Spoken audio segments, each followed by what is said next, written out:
Good morning, sports fans, and welcome to another edition of NDB Media's Sports Talk with the Guys, home of the Monday morning quarterbacks on Saturday. Yes, ladies and gentlemen, it's that time. Hide your kiddies, hide your children. We are trolling the digital airwaves. And good morning. It is November 29, 2025. It is Thanksgiving weekend here in the United States of America. And I'm your host, the scorekeeper. And thank you for joining me. What a glorious morning. It is a tad cold over here at NDB Media World Headquarters.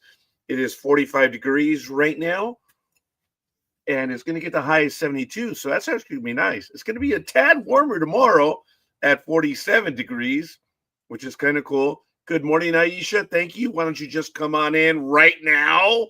It would be nice. Humidity is at 77%. Yeah, it's a bit dry. Pressure is at 30.02 inches and rising. Visibility, even though the sun rises at 6:36 a.m., is at 9 miles. It is a clear morning. It is absolutely gorgeous. Sunset will be at 4:41 p.m. The wind is heading out to the west at 1 mile per hour. Dew point is at 39 degrees. Obviously, the UV index is 0 of 11. And we are in a waxing gibbous.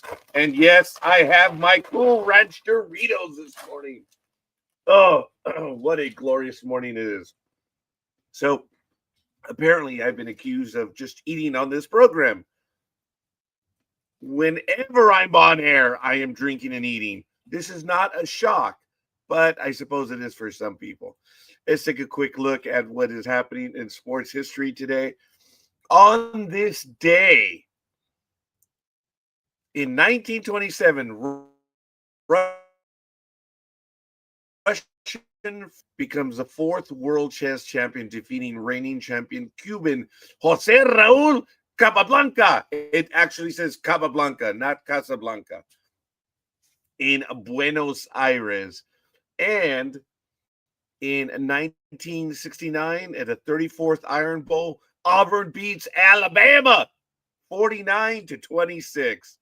So that's a quick look at history. Well, if you want to take one more, on this day in 1976, the New York Yankees signed free agent Reggie Jackson to a 5-year, $3.5 million contract. Man, how 50 years have changed. And contracts are just out of, just atmospheric, don't you think? Incredible. Is anyone playing golf this weekend? I don't believe they are. No, there's nothing going on in golf right now. Not a thing. Well, that was a quick look at golf. That was actually really nice. Formula One, Las Vegas. Or was that NASCAR? No, that was Formula One, right? Yeah, that one happened, and it happened. This weekend, it is going on in Qatar, round 23. I believe their practice is underway right now, and the race will be... Actually, we have qualifying going on. So the race will actually be tomorrow. See, at 8 a.m. my time, really? Track time at 7 p.m. Ooh, that is cool. They have a nice adjustment here on the Formula One website for that stuff. That's kind of neat. I like it. What a wonderful holiday, is it not? It is glorious. No, I have not. I have just changed my alignment. But thank you for noticing. Oh, did you notice the hypocritical book? I mean, the good book. One of them. I have my assistant. She is putting the tabs on my my spiritual guide, and that should be ready hopefully by the end of Tuesday. There's a lot of tabs to put on there. I can't. My hands tremble that much. You guys know the joke, right?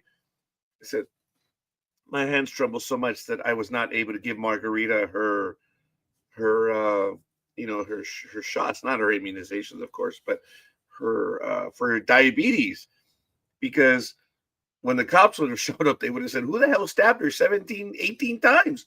I was just trying to give her shots, sir." Yeah, so go figure. Yeah, I've done a lot better with that joke. But anyway, yeah, this is just one of the books I use from time to time. And that one was right there. And actually, just to give,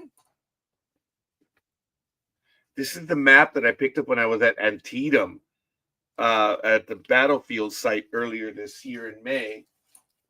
This is the other. This is what I read. I read Foreign Affairs. I know this is probably not the appropriate program. And then I have, of course, the joke book, which I use on joke nights. Man walks into a bar, and one of my most recent books right now, by Martin Dugard, which is Taking Midway. So these are the books that I just have right there behind me. So to answer your question, Anime Girl, the look isn't different. It's just the alignment of the camera. And speaking of alignments with the camera, good morning. He who shall be named as El Perro Grande, the big dog. Greetings and salutations, my good fellow. Greetings and excuse me, hold on, I forgot. You're from East LA. What's up? What's up? I think Big Dog and I could blow 5 minutes just doing that. What's up? I do hear that feedback. Okay. I don't know why, but I refer to it as a camel hump. I don't know why, but it's that quick sound. And I got hit up by the Pomona police there you yesterday for $50. There you go. How's that? Oh, it's clear. You got, what was that now? Where do you hold it up? I got hit up by the Pomona Police Association. $50. Damn. I'm glad Gig is having fun with it. Yes. Yeah, what up? Actually, she might be able to outdo all of us. I don't know if I told you this, Big Dog, but for a while, Gig explained this to me, that where I worked at Central Yard along Valley, just to the east of us, she lived around there growing up. Oh, okay. So she is a Lincoln Heights woman. So she is genuinely from the hood. So that's why she can drink. That's why she can drink the way she can. Oh, I've seen her in person. She is quite able to the quantity. Yeah, you know what? She can drink with the best of them. That's the best I can say. And she can hang with the boys. She can probably put some of the boys away as well. Yeah. El Sereno. I stand corrected, knowing the monument's right there in Lincoln Heights, but you are correct. To the east of where the monuments are, that would be El Sereno. Oh, all right. Good one, Gridiron Girl. Morning. So, anyway, it's all good in the hood. As a matter of fact, the Padres lost one of their major pitchers, Dylan Cease. What a big deal that was. He received, I believe, a 7-year, what was it? 7-year, $210 million by the Blue Jays. Wow. So the Blue Jays are not rebuilding. They're which is really good. Dylan Cease, that was a surprise. That's a disappointment that the Padres lost him. But hey, one of the better free agents available. Congratulations to the Blue Jays. And hey, it is what it is. So now that the Padres lost his pitcher, they'll still be coming in second place as they always do, except it'll be, by 23 games instead of 22 games. Well, knowing that the lost Dylan Cease, everything you just said, they might be fighting for third place. With the Giants? The hated ones? No, the Rockies. Ah.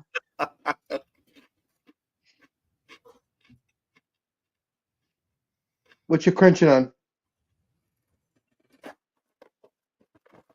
Cool Ranch Doritos, man. It's the only thing. Sorry. Where's the cherry Coke that goes with it? Oh, maybe not this early in the morning. How times have changed. I don't even have my coffee anymore. I don't drink.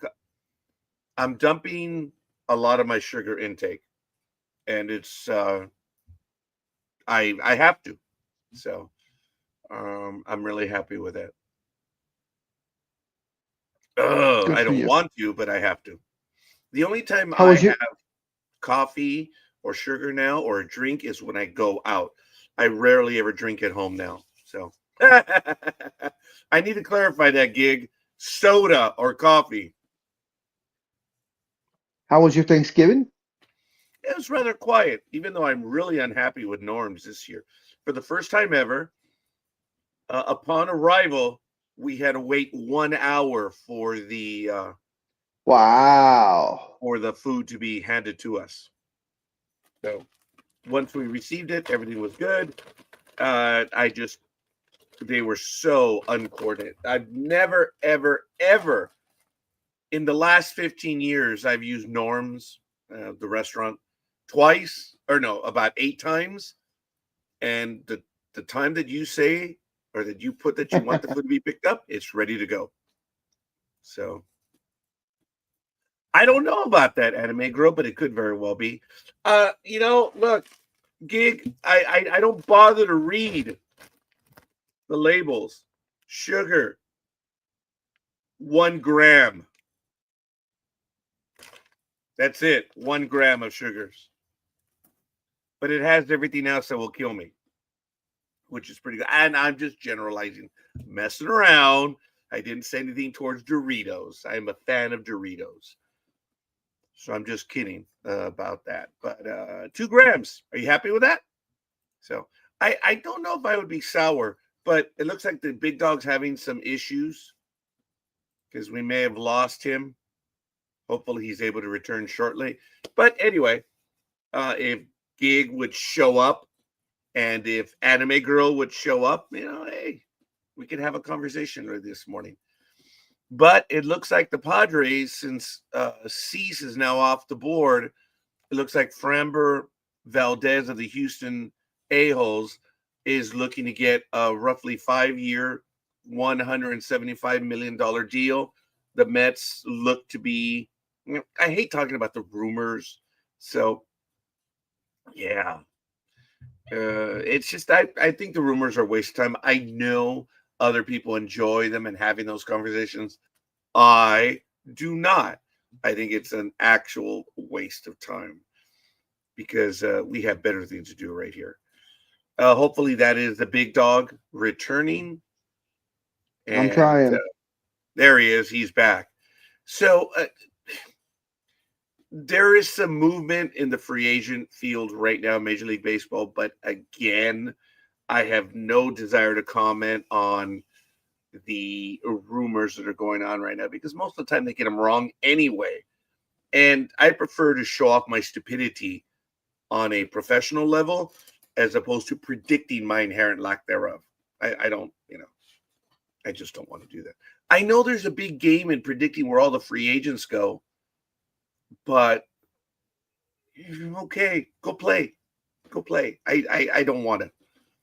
So, like I say, it looks like the Mets are closing in on this pitcher. Bo Bichette, Sorry. hey, whatever. Bo Bichette is projected to get a massive deal as well. Now, that one is not a rumor. I doubt he's going to return on a 1-year deal. And based on what Bo Bichette did, he's going to get a big deal again. Probably 7-year minimum or maybe even more. But it's going to be above the $200 million range. So, but again, that's as far as I really want to talk about the rumors. Now, I do have a story that I want to get to that happened in Mets world, and I'll post the article. Oops, not that one. I will post the article in the chat room. And apparently the fans have to come to the defense of Juan Soto after an alleged incident. Fans across the globe are vehemently, and I don't understand who they are, defending New York Mets superstar Juan Soto online after Soto received backlash for denying a photo request while he was dining. Evelina Garcia, ex-wife of the late Major League Baseball pitcher Odalis Perez, took to social media to trash Soto for allegedly denying Garcia's daughter a picture while Soto was eating dinner at a restaurant in the Dominican Republic. Now, the story continued that the situation immediately turned into a discourse on X about the importance of respecting famous people's personal space, with fans criticizing Garcia on grounds of entitlement and defending Soto for simply wanting to relax and enjoy his dinner. I do know several people that have reached certain heights. I'm not going to mention their names now. And they did comment that it is great to be asked for their autograph, but when they're having a meal, come on, let them enjoy the meal, and then you could hit them up at any other time. And the entitlement of interrupting him while he's having a meal, I know it was a little girl that did so, and the parents are now attacking Mr. Soto, and far be it for me to ever defend Mr. Soto, but dude, let him enjoy his meal. And then you get offended because he said no, because I'm having a meal. Come on, man. It is what it is. I hate having to defend this guy, but leave him alone.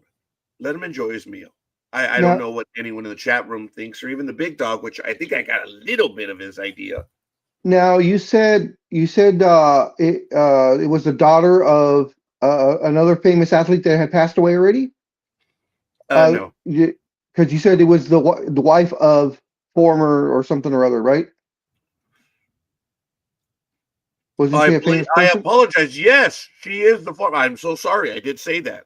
Yeah. Okay, so who is she to complain? Because I'm pretty sure that her well-known husband, especially in the Dominican where he was, had their dinners and breakfasts and lunches interrupted all the time.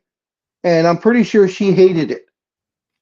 I'm pretty sure when she was out with her husband, trying to have a nice dinner, just the two of them, and someone would interrupt while they're eating, saying, "Oh, can I have your picture?" and how it made her feel. Whether or not her husband said yes or no is regardless. It's the fact of how she felt. And yet she's doing the exact same damn thing that all the fans did to her husband. And she's failing to understand Juan Soto's view on it. Say, hey, I'm in the middle of a meal. I mean, everybody can see that he's eating. I'm assuming he was eating the meal when the little girl interrupted or whatever. Wait till the person's done eating. Yeah, wait till the person's done eating, or maybe if you catch him before, right when he puts the order in, so he's got no food in front of him. In other words, then you can maybe come up and say, "Hey, can I have a picture?" Or, "Excuse me, Mr. Soto, after you're done, can I possibly have a picture?" And then you go by. If he says yes or no, I'll let you eat your dinner. I just would like to have a picture, and then you walk away. Be respectful, people.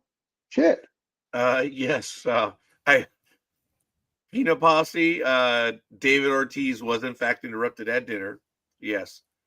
But knowing that it's the daughter of a former, baseball player as well, come on, you should give them. I know it's a little girl, and I do appreciate your comment. That it is a little girl, and I don't know how young the I little don't care if girl it's a was. little. I don't care if it's a little girl. Be respectful. Her parents should know better than to be respectful. How would you feel in the middle of your meal if some little kid comes up and wants, and remember, you're famous. So don't think of it right now like if someone were to come up to myself or a scorekeeper and would ask for a picture in the middle of court, we'd be like, "Hey, yeah, I'm recognized." Yes. Now imagine this happening a couple of hundred times a month at least. And of course, the more famous you are, the more times it's going to happen. Plus, Juan Soto is usually, um, uh, I you know of Juan Soto better than I, scorekeeper. So is he considered a douche Is he considered a nice guy? And I'm phrasing this in the way of Michael Jordan. Michael Jordan will not give autographs. He does not want to be interrupted. I've told that story many times of that little kid, like 7 years old, that was able to lucky enough to get into the elevator with Michael Jordan. And as they were going up the elevator, now mind you, that one I was pissed at because he's not doing anything. You know, the little kid pulls out his Michael Jordan card and asks for an autograph, and Michael Jordan said no. If you want my autograph, you go to the card show tomorrow, just like everyone else, and pay whatever it was that he was, being charging. That's a dick move. Now, I also do know that Gary Ward, I asked him right outside the stadium in Anaheim. I believe it was in 1985. The Yankees were visiting, and he had been traded from Texas to the Yankees, and I was the only one that recognized him. He was standing in the crowd out in front, and I went up to him and said, "Excuse me, Mr. Ward, may I have your autograph?" No. Okay. I learned my lesson. Go ahead, And what's his name? I believe it's Peanut Butter Posse. Okay, so Peanut Butter Posse. Yes, I do. I have 4 daughters, and yes, they have met a lot of famous people because I still go to San Diego Comic-Con. We have sat next to famous people having lunch, and if they saw someone, I would wait if they were talking to someone else. Just like when I met Kevin Smith, and my girls were there. He was talking with someone. I waited him to be finished talking, and then I approached him and asked if my kids could have a picture with him. So yes, I have offspring, so I know how that goes, and I've taught that to them, to be respectful of other people. Do the same respect you want. That's the same respect I expect them to give to those other people. So yes, I have been in those situations, and yes, I have. As I said, I have offspring, as you say. And by the way, I was recognized, I believe. I told this to the big dog back in 2011, 2012. Oh yeah, you're the singer. You're the singer. Oh well, no, that's another thing altogether. No, I've been mistaken for that individual many times, especially on weekends in the Latin world, which is really funny. But I was recognized as, hey, you're the guy that does, you're on Blog Talk Radio. I was shocked, and I'd only been doing it for a year and a half. And they asked for my autograph, and I was shocked. I was stunned. That's the only time it's ever happened in my life. Will it ever happen? No, because I am a nobody. I am here. I enjoy doing the sports program, having conversations with my co-hosts and everyone in the chat room. Now, let's see. Many people were mean to them when they were kids. It's very possible. No, I'm sorry about that. Possible. Who knows? We don't know. But Mr. Soto is in high demand, but I guess the lesson would be here. Like, I learned the lesson. Gary Ward's a prick. And that's fine. I get it. Yes. Yes. No problem. But I will never ask him for an autograph again. A-Rod, as I told everyone on April 16th, 2002, he was walking out of Anaheim, and there was like 5 or 6 of us long after the game when the Angels beat their butt. But anyway, with the Texas Rangers. He comes right by us, passing it up, and one of the other guys said, "Hey, A-Rod, how about an autograph?" "Oh, maybe next time." Okay, douche. All right, whatever. Okay. That's all right. There were like 5 guys out there. How long was it going to take? And he just, maybe next time. Like, okay, goodbye, A-Rod. I get it, but players always get hit up. And now I'm not talking about baseball. I'm talking about everything. People want things from them. I get it. And more often than not, the higher up they are, that signature, they're going to make money off of it. Chances are good. So, Peanut Butter Posse says, I don't expect children to act like adults, though. I think it's important to let kids believe the world is a great place for as long as possible before they wake up one day and realize it's all nothing. I get it. And Peanut Butter Posse. I totally agree. I totally agree also. So I'm sorry, go ahead. I hear you. I get it. we've learned our lesson, unfortunately. And some players are going to be jerks about it.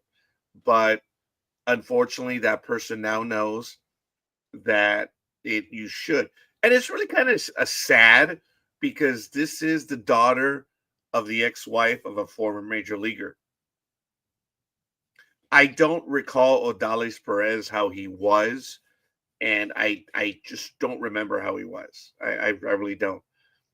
But I can tell you for the most part, players I've been successful. I've I had quite a few autographs from players, but I would catch them at a game, and otherwise I wouldn't ask for their autograph. I would maybe just wave at them or say hi, and it's kind of cool when they actually acknowledge you. It's like, who in the hell am I, to wave at someone, and then they acknowledge you. It's really kind of neat. And out of baseball, I've asked other people's TV personalities, movie personalities, and it's really hit and miss. It depends when you get them. But I do know that if they're with their family, oh my God, I can't believe I'm saying this. Actually, Steve Fizioc, the announcer for the California Angels, we were there at Anaheim Stadium late. The game was about to end. The game had ended. It had been over for at least 30 minutes, and my family, we were still in the store. Well, we had walked into the Angel store. No one was there except for Steve Fizioc and his Amazonian family. You know how tall Steve Fizioc is? But anyway, his kids. And we like stopped when we saw him. Well, I did. I'm like, oh.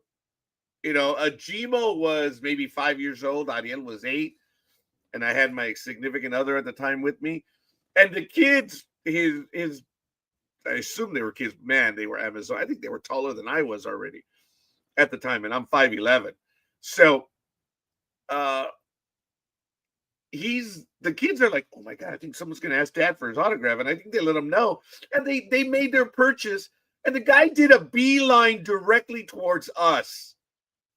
And he spoke to us. And oh my goodness, it just absolutely blew me away. But I didn't go up to him and I didn't go harass him.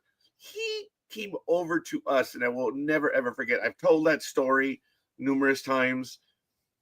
And was that Kenny Rogers? No, that was Steve Fizioc. No, Kenny Rogers was right after A-Rod. Kenny Rogers there we go. What A-Rod did, and Kenny Rogers came right up to us. So, good morning, Tony. Yeah, driving home. What a show. Or, I'm sorry, what a blank show. Yes. I was about to say, is he wearing his black armband right now? Oh, my goodness. It was myself and Speedy were the only two that picked the Bears. That was a rough Thursday and Friday for everyone. None of the favorites won. Wasn't even close. And I don't know if you saw comments as we were talking back and forth in the PM. I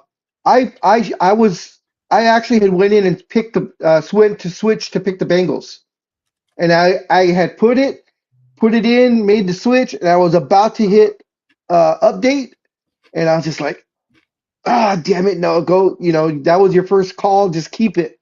They'll pull through. And so I exited out, and the Bengals beat the crap out of them. I was like, holy shit. Yeah. So, guys, let them enjoy their meals. Parents, teach them to, understand that they're people too. Mm-hmm. But I do agree that in a place, in a world, it's kind of cool to look up to someone because they're good at what they do. I always did. I had a chance I'm actually on Facebook. I'm Facebook friends with one of my heroes. But I'm not going to get into his whole thing. Anyone in baseball who knows what happened. But Jim Leyritz, when that kid showed up, Elvis, I mean, I just love that guy. Have glove, will travel. Give him a glove, he'll play. Put me in, coach. I'm ready to play. Jim Leyritz. two gargantuan blasts in New York Yankees postseason history. 1995 All-Star game at Yankee Stadium. 1996 Game 4, Yankees down 6-3 when they were down 6-0. My wife and I watching the game standing right in front of our TV set, and it's 2 outs, runners up first and second. I looked down and I told my wife, I feel good with who's up right now. And that was Jim Leyritz. Colossal blast. After that, in Game 4, the Yankees never trailed for the rest of the series. So, it is what it is. But Jim Leyritz was one of my favorite players. I'm actually friends with him on Facebook. And I don't contact him. I don't really tell him anything. But whenever I see him on TV or something, I'll send him a picture and something. I might get a comment from him. But that's it. But I've always respected his ability. Not the best arm, not the best glove, not the fastest player, but shows up every day to play. And it's cool. Darren Erstad from the Angels. Oh, my God. When he patrolled left field for Anaheim, man, not a game went by that he didn't come up with a big play. Darren Erstad was one of my favorite players. Yeah, it was fun. Speaking of the Angels, I was so happy, and I said finally, but it's still just talks. But I wanted to get your thoughts on the story that came out a couple of days ago about the Angels and Anthony Rendon in talks to buy out his final year. So it says Angels and third baseman Anthony Rendon are in talks to buy out the final year of his contract, potentially bringing resolution to a 7-year, $245 million deal that did not come close to paying dividends for the team. That is an absolute fact. That was probably one of the worst contracts I think the Angels have ever given out. Okay, it's one of the worst in Major League Baseball, but Oh, it is still not the worst. No, but for the Angels it is. The Angels couldn't put together Mo anything. Vaughn, that Yeah. might have been another one. Mo Vaughn. What about Albert Pujols and the Angels deal? Albert Pujols played and played and played. His numbers were nowhere near when he was Prince Fielder. Yeah. But no, look, they got a slugger that was on the way down. Did he produce? Yeah. Yes, he did. He actually produced. Rendon has not. Yeah. Now, were you surprised when they announced that? Well, although he's now out now. Excuse me. He's now not in the talks to be the new manager. Before the new manager was picked for the Angels, they said they were talking about Albert Pujols. That they had went to him and actually interviewed him to be the Angels' new manager. What did you think about that when you heard it? Sure, and for the blogosphere to be out there to say, oh, he has no experience, no nothing. Oh, for the love of God. Some of the best coaches went from the field directly to managing. Stop it. I that was stupid. Now, whether or not he'd be a good manager, well, that remains to be seen. He didn't have any coaching experience, but he played the game, which is there. I mean, there are some managers that never played the game. They just did minor league ball and stuff. So it's hit and miss. So look at all these guys that are being hired right now. What experience do they have? Cut it out, guys. So it's just people were really angry that he was in line for it based on the perceived lack of production. Look, I'm never going to say that Albert Pujols delivered on his deal, but he was there playing and he was getting some big hits near the end. But then, even then, he got traded away, I think. He went to the Dodgers or something for a little bit. I'm trying to remember if he got traded away or if his contract was just up. No, and the Angels. He was released. He was let. Yeah, there we go. That's right. He was released and he went straight to the Dodgers for a half season or something like that.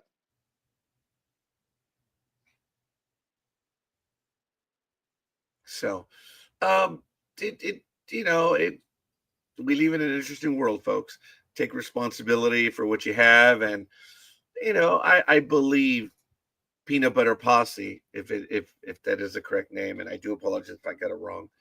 I appreciate your points. I do like them, and I never really had that situation with my daughters because they were around from a young age. They were like the big dog kids. They were around famous people. I'm not going to say people of import, but famous people. Yes. My daughters uh, met with military people as we would tour ships, politicians, sports people, people on television and movies. They've been around them. Ariel is so blasé that she is like, oh, it's mija, I'm interviewing so and so. Yeah, I Okay. could, I could see I could see Ariel doing that to you. And you'd be like, so, oh, I'm gonna interview, whoever, blah blah blah, and I could just say, oh, okay. Gmo was the exact same way. She was pretty damn blasé about it as well. Oh, you mean the people that are on that thing that you still watch, the boob tube? Yeah. Just because you play video games all the time doesn't mean anything. But uh, for them to get an autograph, it's like, why? It's not the same value that we have. And I've been fortunate to know what some of the rules are. I've had people, as there are people in my life that are politicians, sports personalities, and on television. Hey, Tanya Mercado, who might make an appearance today. I've invited her to join us, knowing that we are nearing the holiday season. Hi, John. Hope you're doing well, Mr. John Gajitos and Peter Marin Mooch. I did not know that was your nickname, but appreciate you guys watching us. Why don't you guys let us know who you are and where you hail from in the chat room? Let us know how cold it is where you are in the world right now. And it's brisk. But guys, it's like 47 degrees. Big Dog has it probably close to there, but there's no wind right now. Unless he has it where he's at. Let's see what I have. It is 44 degrees right now. The air quality is moderate. UV index is 0. Visibility is 14 miles. Humidity is 86%. Mm-hmm. And I don't have a wind thing. You may not have wind. Oh, no, here we go. I'm sorry. I do have it. Winds are 3 miles an hour. Well, And it is coming from the northwest. Got to be careful though, because winds are 3 miles an hour and gusts up to 4.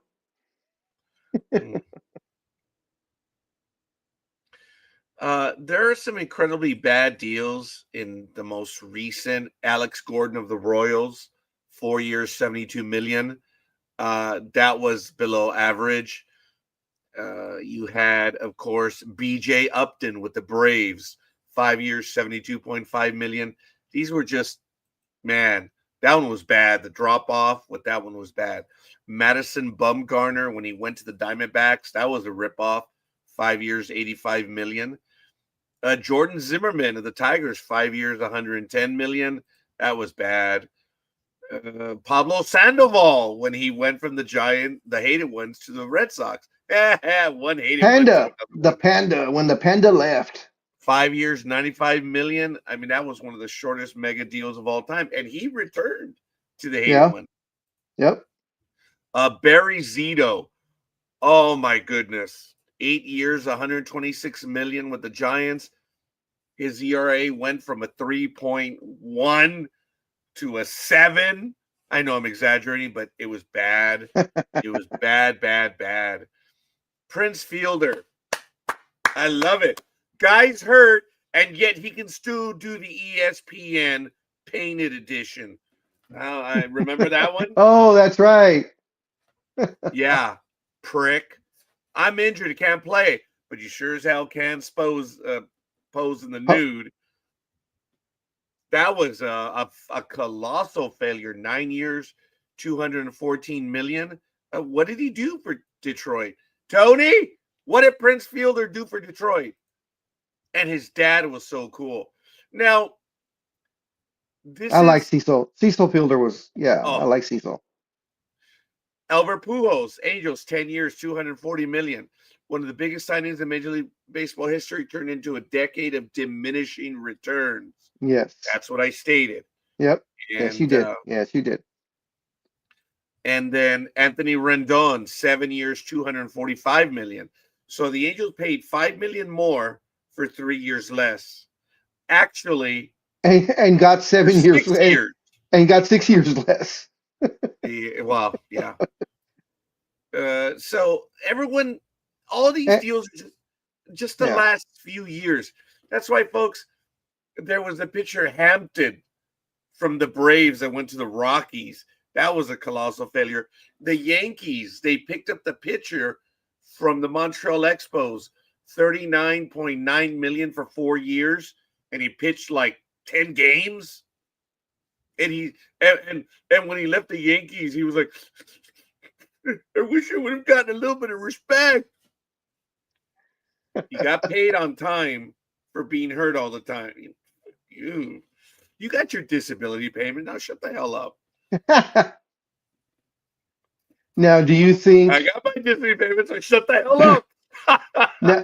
now, do you think in the future, and I'm talking about another 10 years from now, maybe a little longer, do you think the $700 million deal will ever be talked about as not a good deal? Because I know right now it's, of course, hand over fist. It's on the positive for the Dodgers. So, but do you think they'll ever look down on that? I mean, we've talked about this, saying that year is going to be bad, in the 7th, 8th, 9th, and 10th years, There is well, I can't say that because we did talk about the 1 or 2 free agent deals. Yes. Spectacular. Yeah. And they're just far and in between. Vladimir Guerrero was a great signing by the Angels that went 5 years. Yes. And they cut him too early. And they cut him 1 year too early. Oh my God, he was on a terror. He was a holy terror when that final year, and he put it to the Angels every single time they played. And I don't blame him. And Angel fans cheered every time. Yep. Every time he walked up, he's beloved. They let go of him 1 year too early. There have been deals that have worked out. Oh, Keigawa, another pitcher with the Yankees from Japan, signed a ridiculous deal, like I don't know what it was, a 3-year, $45 million deal or whatever, and he showed up to the major leagues, and then he was sent down, and he would show up in a limo to every start in the minor leagues. Wow. And he pitched for like 3 years. He fulfilled his contract, but he did it in the minor leagues. So Speaking of showing up to games, just real quick, I'm sorry. Yesterday, the Lakers played the Dallas Mavericks here in LA. And of course, Luka's been waiting to play the Mavericks.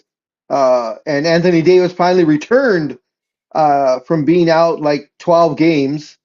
He's only played like 5 games this year because he's been hurt all year long, Anthony Davis. So of course, the trade is. Everybody that looks back at that trade still says, the Lakers are really winning out since Anthony Davis isn't even playing. But Luka showed up in a brand new black Bugatti. They had pictures of him and his fiance pulling into the players' parking lot. I'm pretty sure that Bugatti probably went for at least $350 to $400. Beautiful car. I don't know how he fits in it, but a beautiful car.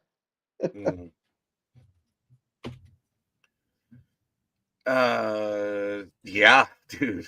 Sorry, I got distracted for a moment. I'm Star Trek setting porn? up the football games for later on right now, so that Gridiron Girl can read them without, having to measure her intake. She needs better spectacles. Is that what they are? Better spectacles? Ooh, that's pretty big. I'm using the 36 point now, so Oh, that that's should big. be good for her. Well, we'll see. She claims that I'm always doing her wrong because I keep moving the thing around. So, Did you watch any of the games on nope. Thursday or Friday? Okay. No, sorry, I did No, no, that's fine. not even a minute of the games. I saw here a little here and there because I was helping Melissa. Melissa hosted while we all cooked everything. Oh, And this time cool. we got the turkey fresh, so whatever, we got a turkey that wasn't pre-made, so we did everything from scratch. And it was nice teaching her or showing her how the stuffing was made that my mom makes. She had Ella had did it, but she left out little things here and there. So I said, okay, she's like, I know how to do it. I said, okay. I go, but do you want to learn how your nana did it? And she's like, isn't that the same way? I said, no, No, little twist here, little twist there. Well, I mean, no. if you're open to it. And she was like, oh yeah. So we did it. It was fun.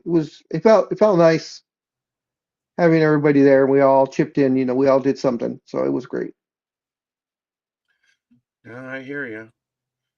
There was another signing in Major League Baseball. Sonny Gray actually was not signed, but former Yankee.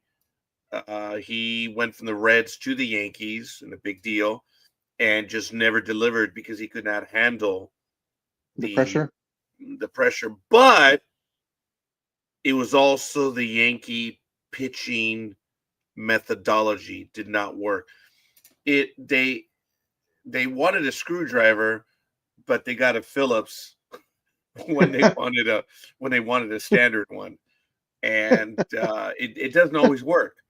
Yes. If the pitcher doesn't have that which you require, why did you even and to expect him to learn, how to well, let's just say it didn't work with the Yankees.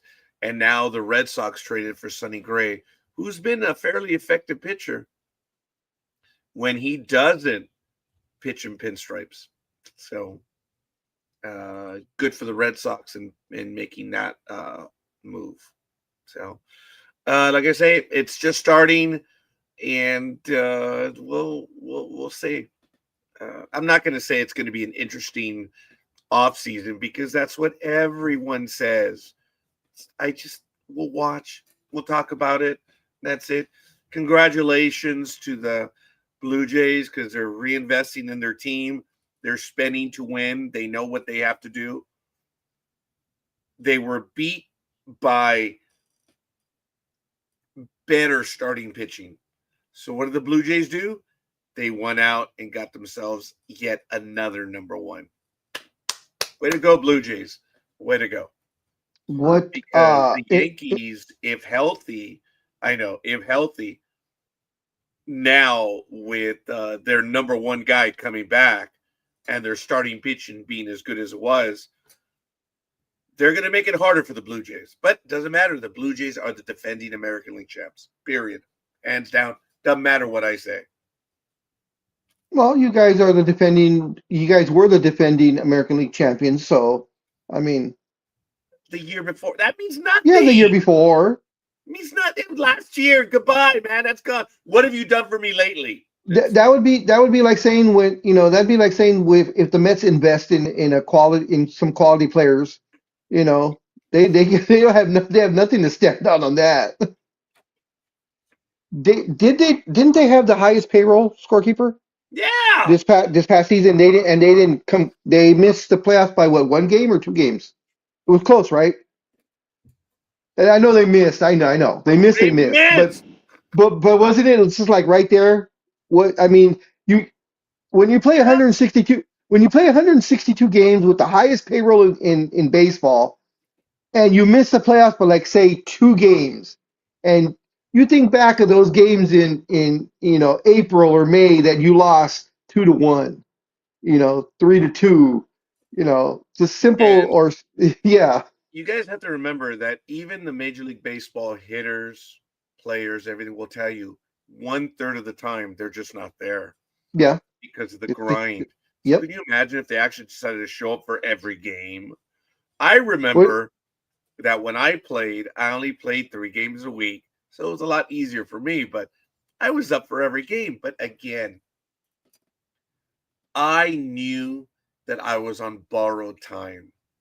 I knew that I did not have what others would have. So if I had a chance to play, I gave it 100% all the time. Look, I told you guys, with the pitches that I threw, speed was the common denominator, which I didn't have. I threw a knuckle curve, I threw a screwball, I threw a curveball, I had a sinker ball. I even screwed around with the fork ball for a little while. I never threw a slider. I was like, well, I So don't have a fastball, so why the hell am I gonna have a slider? so as they say, you threw junk, I threw everything that but I the could. fastball. Whatever my arm would give me, I would throw it. And I'm proud of being able to go out there and do what I did. But I was asleep the day that God was blessing the fastball arms. I didn't make it that day. I think I was too busy playing Access and Allies on the computer. Now, It's wasn't just, one of your favorite wasn't one of your favorite pitches the screwball? yeah, a Didn't you screwball. didn't you That enjoy? was Yeah, my out you pitch. yeah. It was. And the screwball, unlike the curveball, as I've explained so many times, that was it right there. So what I would do is I would spin it this way so the ball went that way. And when I delivered it, you could actually see my hand was turned in a corkscrew method. And that's what it was. It was that. Now my curveball Excuse me. released this way. It's almost the exact same, but my finger was up here above the seam and you're snapping it off. So you're snapping it. So when I would throw the curveball would go like this. Screwball would go like that. Big old rainbow. And I would either get pop up, ground ball. There were a few guys that I think the ball is still in orbit somewhere, or it may be on its way to the moon. Uh, I got lit up like a Christmas tree in summer. Oh, hell yeah. There were days that ball is still.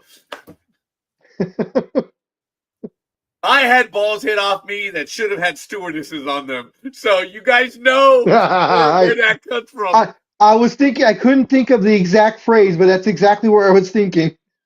Several of my balls definitely deserve to have stewardesses on them. And if you don't know what I'm talking about, then you're not a baseball fan. Every baseball fan must see that. I mean, if Major League Baseball says this is the movie that represents baseball, you know. Crap. Yeah, go figure. Roger's pitch was a screwball. Yeah, Tony. I've thought about that a few times. Go figure. It is a screwball. Because I'm a screwball. Uh, that was my favorite pitch. The one when I felt ornery and I was like, maybe the 1/3 of the time, let's see what this shit will do. I'll throw the knuckle curve. Oh my God. And let's see. When I was going to hit the guy, how did I? Okay. Oh no, I grabbed the whole ball. It was like a palm ball.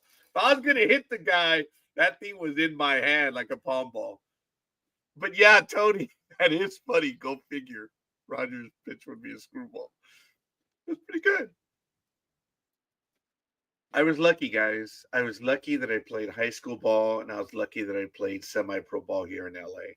I consider myself fortunate. I actually did play a game in Mexicali once, so I did play overseas. Oh my! I'd forgotten about that one. It was 112 degrees, man. Holy crap. That's not what I said, but that was bad. So anyway, it was fun, guys. Like I said,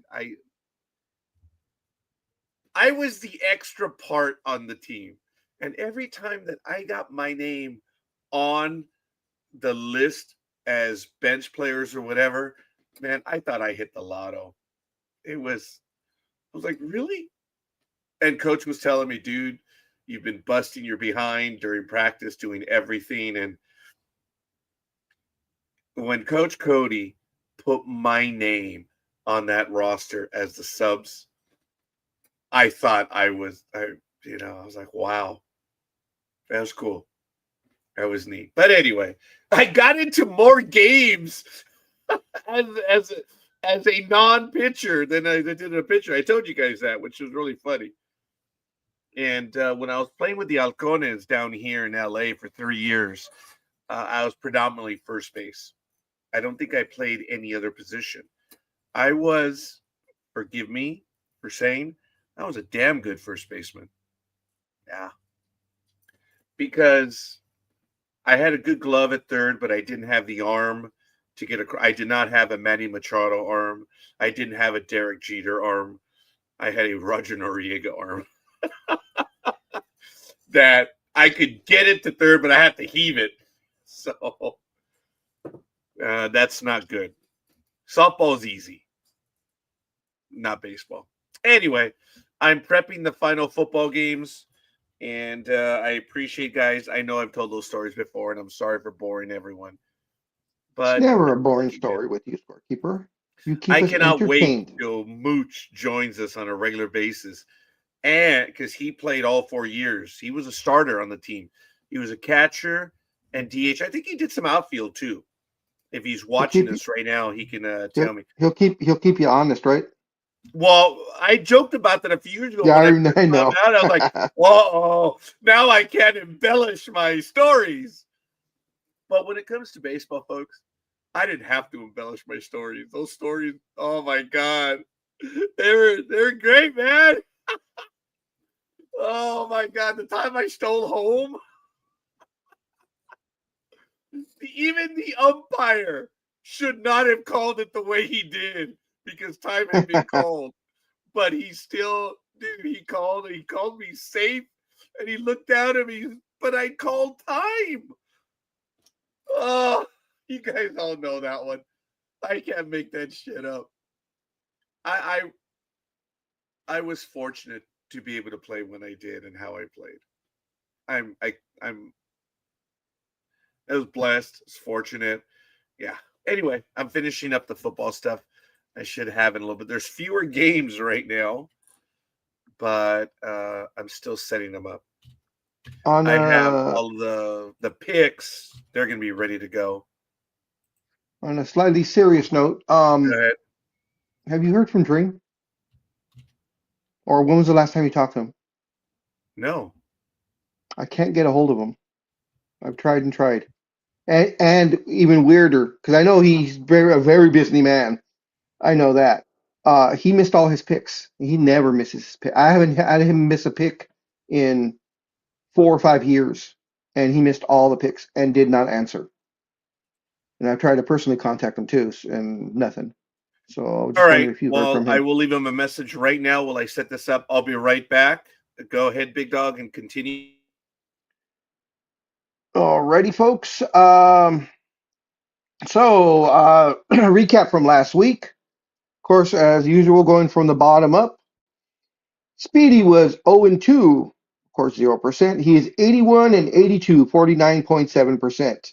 Sports Sister was 5-9, 31.3%. She's 95-82, 53.7%. Papa Sox had the best week. He went 12-2, 85.7%. He's 77-54, 58.8%. Color Maven went 10-4, 71.4%. She's 106-71, 59.9%.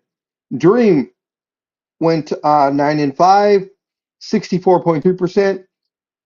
He's 110-67, 62.1%. Philly Special went 9-5, 64.3%. He's 113-64, 63.8%. Engineer went 10-4, 71.4%.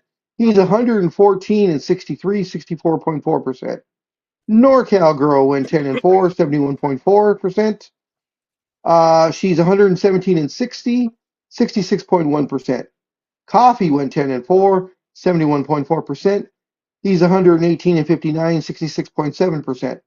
Scorekeeper went 10 and 4, 71.4%. Excuse me. He's 121 and 56, 68.4%. Lukey's went 9 and 5, 64.3%. She's 103 and 47, 68.7%. Anime Girl went 11 and 3, 78.6%. She's 123 and 54, 69.5%. Gig went 11 and 3, 78.6%. She is also 123 and 54, 69.5%. I went 11 and 3, 78.6%. I am 124 and 53, 70.1%. Precariously holding on to my one game lead.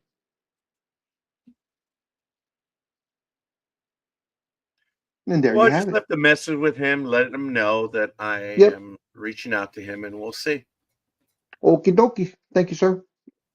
I know he was traveling in October. I don't know if he was traveling now. What's up, Gig? Good morning. How you doing? I'm doing. You know, As in since she what? was, Hmm. you know, scorekeeper. Since she grew up in El Sereno, you know, she was a Aquanet queen. So, Yes, I've had many of cans. yep. Many cans bit the dust. She personally is responsible for a small hole in the ozone layer, I as don't know why all you the girls say were in the was. 80s. Yes. Good morning. Konnichiwa. こんにちはございます。 To Hush Miss. Hi, Gig. Hi. Would you say she's a hot mess? What was that? No. I'm not gonna repeat myself. Okay. You what? Well, I'm gonna try. I guess it's good being deaf. I miss most of the stuff anyway. There's another statement that Speaking of, goes I thought they were for keep it to myself. hearing aid. Oh, sure. I'm sure they'll get around to it. Hi,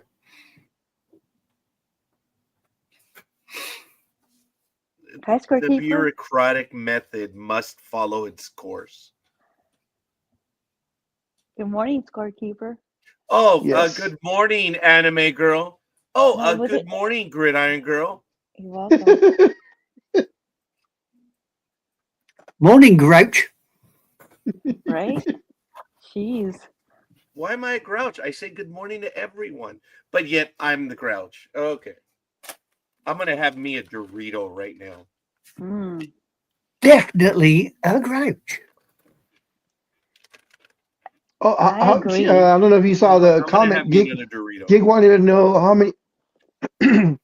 how much sugar is on that Dorito. I told Since you. you're 2 cutting down on grams. your sugar, so she was. Oh, You said 1 that's when I gram? phased out. I'm sorry. 2 grams. What's the percentage? See? Grouch, sourpuss, because he's down on his sugar. Yeah, on a chip.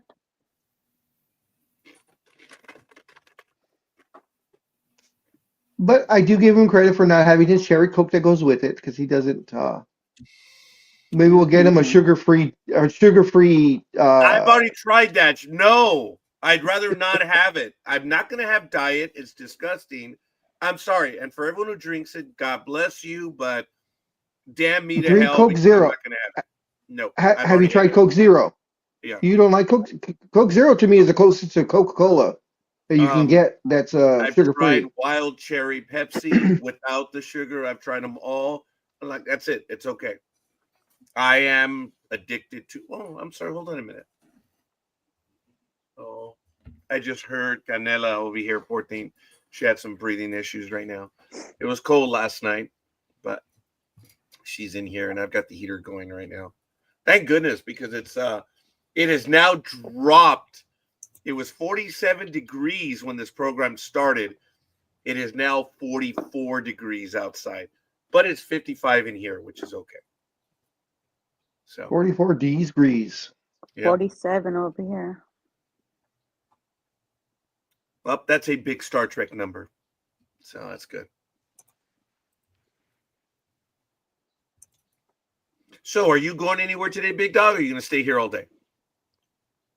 I'll probably stay here all day because Survivor Series is on today's the wrestling pay-per-view. No, I'm asking So right now we're during the picking of the games. Oh no, yes, I am going to be leaving. So I was going to say, if we're going to get started, I'll do the first game. I can get the first game in. All right, ladies and gentlemen, let's just go ahead and happen. So it's going to be Big Dog, Anime Girl, and myself, and then it's going to be Anime Girl and myself. So let's go ahead and get to it. I have everything pretty much set up and ready to go. Let me kick the Big Dog off first so he can come back in, because that's what happens here. And here we go. Well, I'm on my third platform, so we'll see what happens. Hopefully, Again, every time I open up a window, that's a big ass font. Thanks, Roger. Damn, Thank you. it's a big ass font. I like it. That's what she said. Yep. So that being the game, Rams Panthers, go! All right, and just before I start that, I do want to do a quick recap. So on Thursday, it was the Packers over the Lions, 31-24. The Cowturds beat the Chiefs, 31-28. The Ravens stunk up the damn all of Baltimore and lost to the Bengals, 32-14. And then we all felt bad for our favorite Philly special, our former champ. The Bears beat them 24-15. I call that one. I was one of the only ones other than Matt that picked the Bears. But I did not feel sorry for the Philly special. I'm sorry. At least you're honest.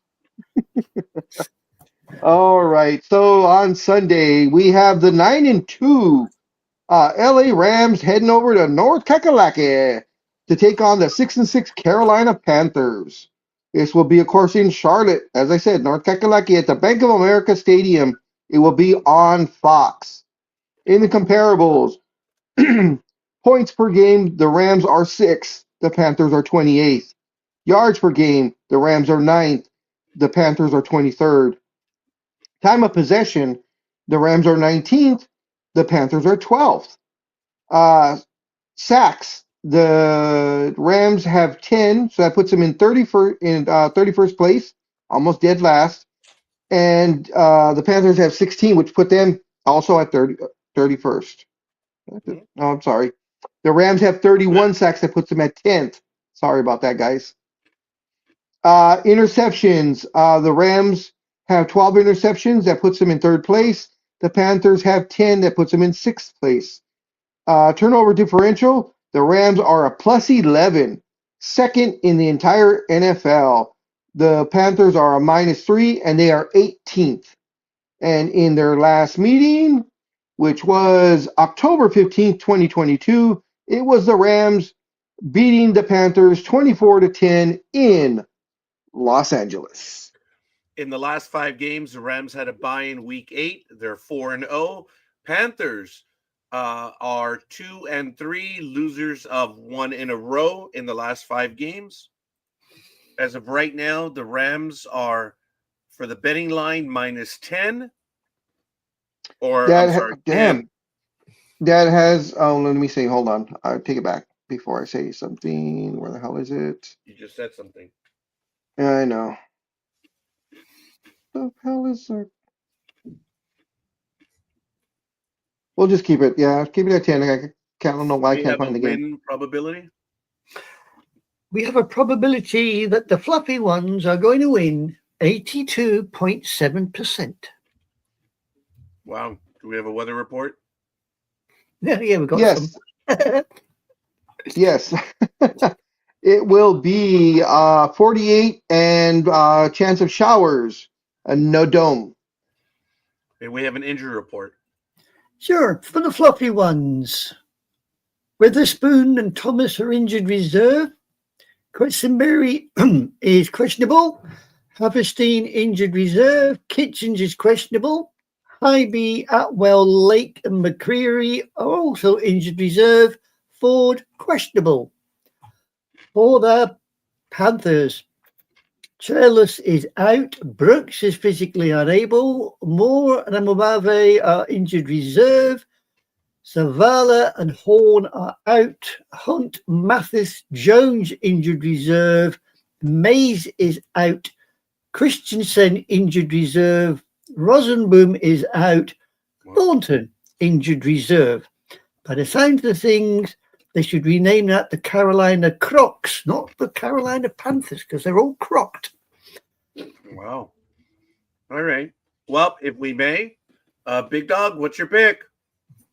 Oh, the Rams. That should be a fun game for them. I think they're gonna win by at least a couple of touchdowns. Anime Girl? Oh, got to be the fluffy ones. Got to be the fluffy ones. Gridiron Girl? Oh, for sure. Rams. 31-17. Wow.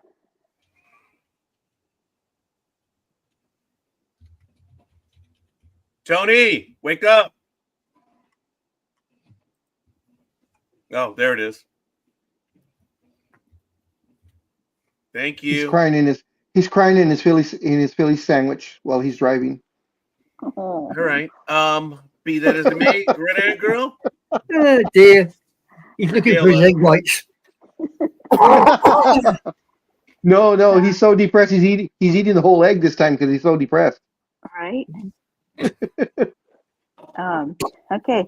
So for Rams, we have Cafe, Color Maven, NorCal Girl, Big Dog, Anime Girl, me, 31-17, Scorekeeper, and the Philly Special. And for the Panthers, we have Sports Sister. That's it. Oh, all right. First game in. Oh, Anime Girl, go. And Big Dog, if you're still here, you're taking the next game. Houston, Texans. Okay. Right. I'm going to use you, Big Dog, till you leave. Sorry, Anime Girl. You will be. I'll take you off the Christmas card list. Yeah, you're right. Right. We have got the 8-4 49ers taking on the 3-9 Babyshitters. And they're doing it at Huntington Bank Field. The scores on the doors are as follows. Points per game, the 49ers are 15th, while the Babyshitters are 29th. Yards per game, 49ers are 10th, while the Babyshitters are 31st. In total time of possession, 49ers are 13th, while the little Babyshitters are 20th. In sacks, shock horror, the 49ers are dead last, 32nd. While the Babyshitters are second. Shock horror. In interceptions, the 49ers are 25th. Would you look at that? The Babyshitters are 10th. And for turnovers, the 49ers are 27th, while the Babyshitters are 13th. Shock horror. Last time these two decided to knock heads, the Babyshitters edged the 49ers 1917. When was that? By chance? The 49ers in their last 5 games are 3-2, winners of 2 in a row. And the Browns had a bye in week 9, so they had an interruption in their 3-game losing streak when they won in week 12 versus the Raiders. Right now, the 49ers are at -6 for the betting line. Yeah, well, their win probability ain't that high. Carry on, Big Dog. Sorry. My apologies. It's actually 4.5 now. It dropped overnight a lot. Wow. So someone's dumping a lot of money on. Someone's dumping a lot of money on the Browns for it to change 1.5 overnight. I checked it about 12:30 in the morning. Yes, this morning, I guess you would say. Yeah. Well, Only got a win probability for the Niners at 67.8. That's more than 2/3. We have a Yeah. weather report. Yes, it will be 37 and a chance of snow in Cleveland, Ohio at Hunters Bank Field. And of course, it is no dome. No dome. Wow. No dome. Well, we have So an it injury could be- report, please. Yeah, it could be a Frosty the Snowman game then. Yeah. Okie doke. Injury report for the Niners. D. Jackson, injured reserve. Ayuk, physically unable. T. Jackson, defensive linesman, injured reserve, along with Tomlinson, Taylor, Gross Matos, Cowling, Williams. Okanayu and Bethanon is out. Bossa, Taylor, Robinson, Warner, injured reserve. Pinheiro is out. That's the kicker, by the way. That's the kicker. Now, for the babysitters. Emerson, injured reserve. Ford is questionable. Jones is in injured reserve. Watson, D. Watson, the quarterback, is physically unable with his Achilles. Wright is out. Azawu Kamoa, physically unable. Swain is questionable. Osborne, Watson, Reed, Carter, all injured reserve. Williams is questionable. Huntington and Bates, McCrone, they're all out with various ailments. And Jones is injured reserve. Who the hell's There playing? you go. Good question. I think it's probably the Boy Scouts versus the Girl Guides. I could be wrong. All right, Anime Girl, it falls to you. Who's the pick? Well, having read that little list there, I think I'm going to have to go with the old folks. All right. Well, thank you for that. Gridiron Girl.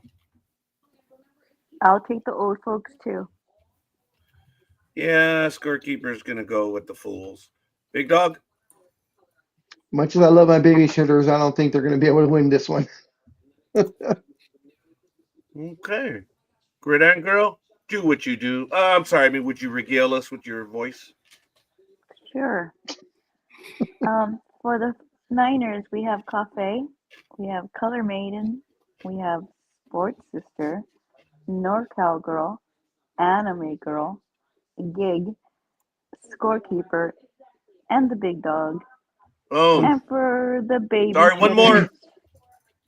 Oh, There it is. and the Philly Special. Whatever. And for the babysitters, nobody. Oh, wait a minute.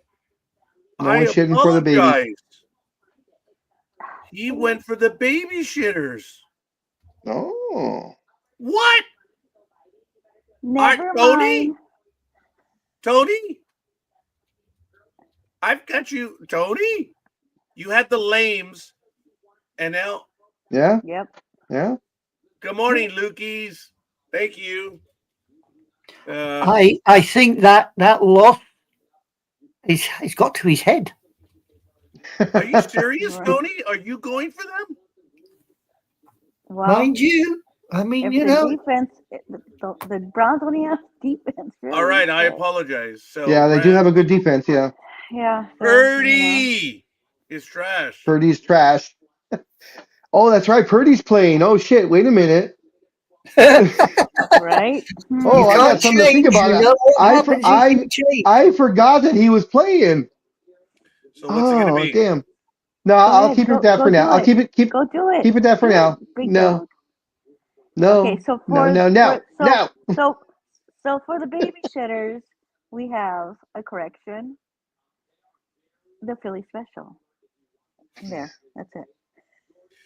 All right, we're going and blowing. Texans and Colts. Go, Big Dog.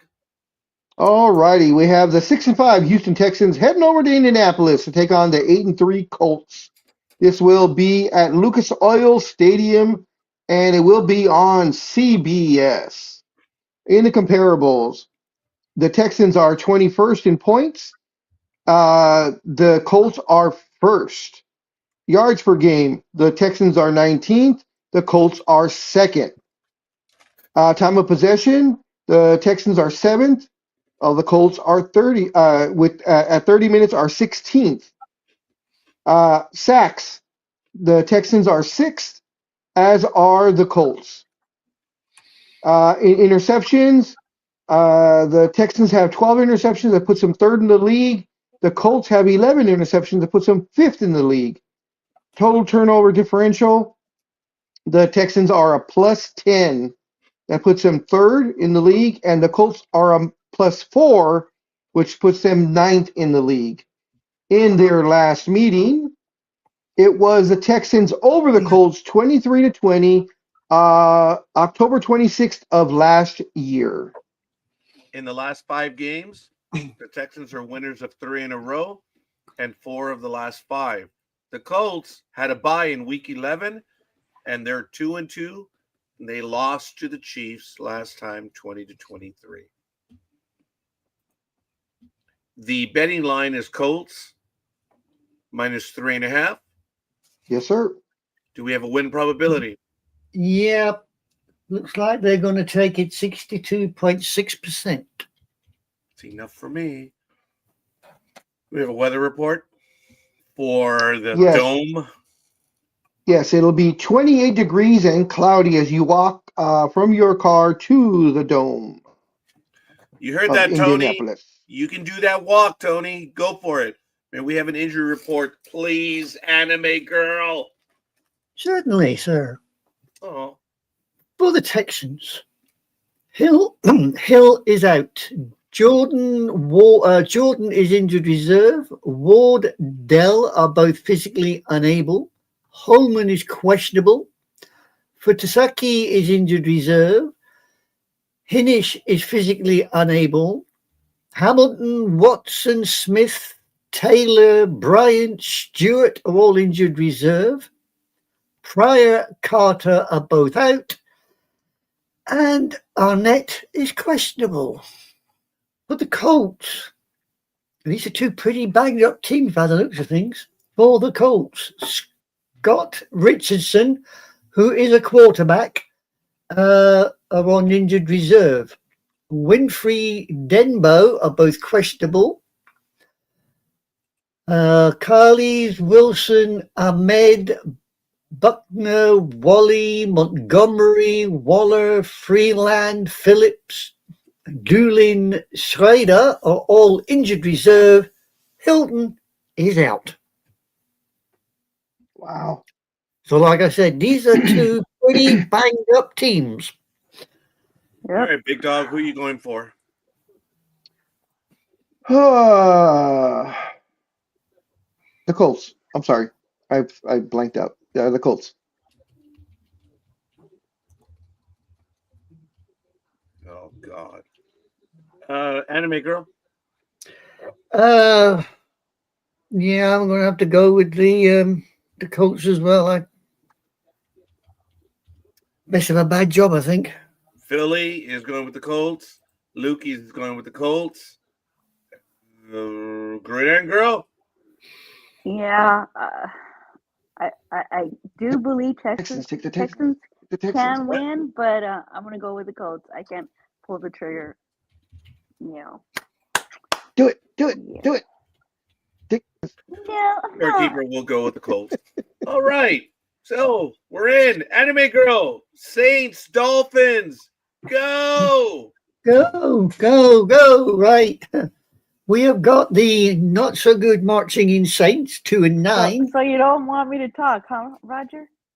Oh, son of a. All right. I apologize. Language, Timothy. Language. I'm sorry. I am so sorry. Gridiron girl, please do what you do, knowing that I failed you yet again. We've lost Big Dog. See what you did? Texans, we have nobody. And for the Colts, we have Cafe, Color Maven, Sports Sister, NorCal Girl, Lukey's, Big Dog, Anime Girl, the Philly Special, Gig, and Scorekeeper.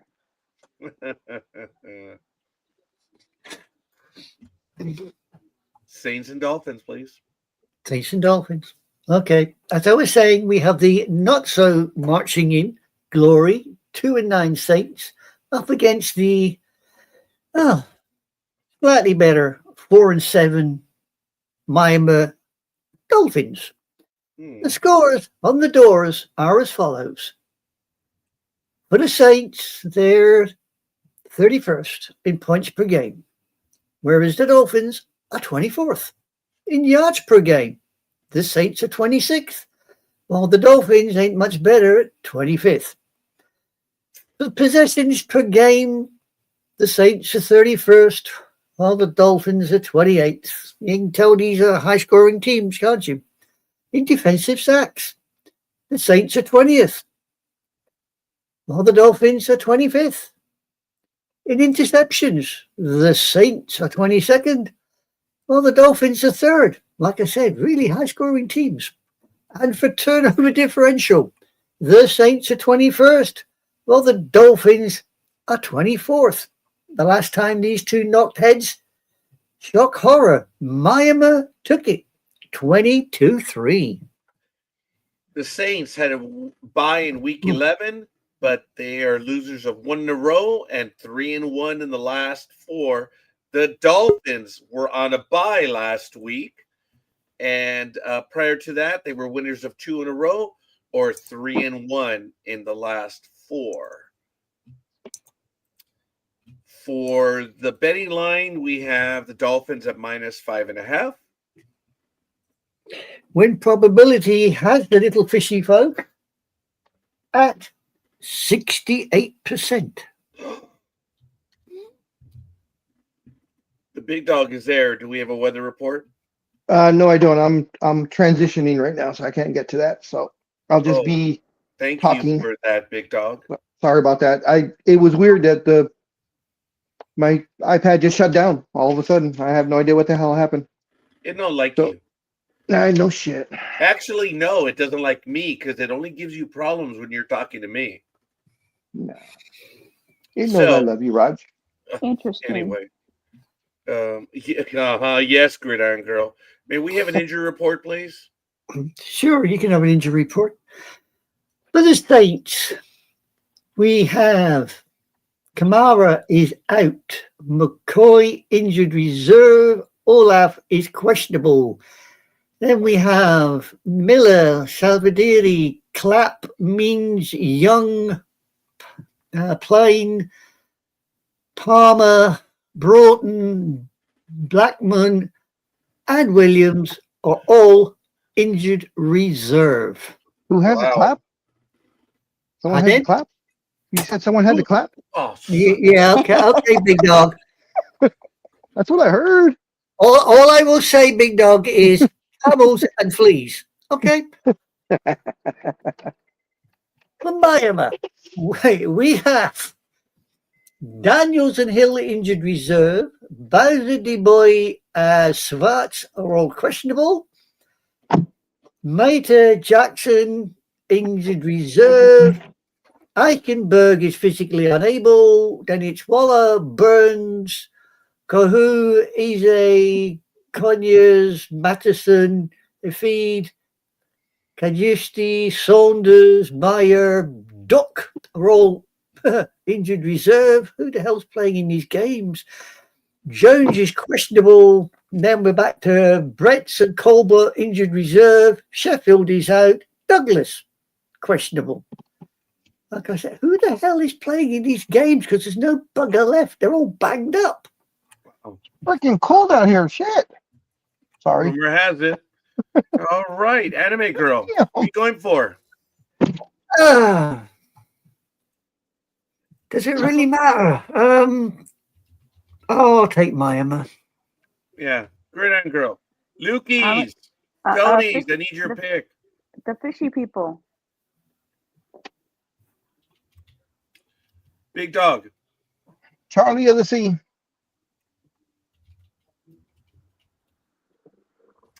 Philly is taking Miami. Thank you. And scorekeeper is not feeling it, so he's going to go with Miami. Lukey's.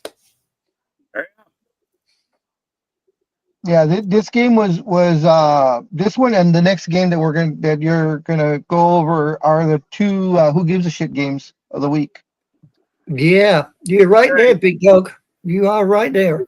Well, speaking of that, Gridiron Girl, you're up. Huh?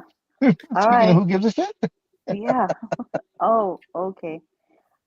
So, thanks, Sports Sister. And for the Maima, we have Cafe, Color Maven, NorCal Girl, Anime Girl, Gig, Big Dog, The Philly Special, and Scorekeeper. All right, ladies and gentlemen, let's do it. Atlanta Falcons 4-7 visiting the 2-9 New York Jets. This game is at 10 a.m. on Fox. It's at East Rutherford, New Jersey at MetLife Stadium. As you take a look at the comparables, they're both tied points per game at 19.9, giving them 26th place overall. In yards per game, Falcons have 329.7 to 281.5.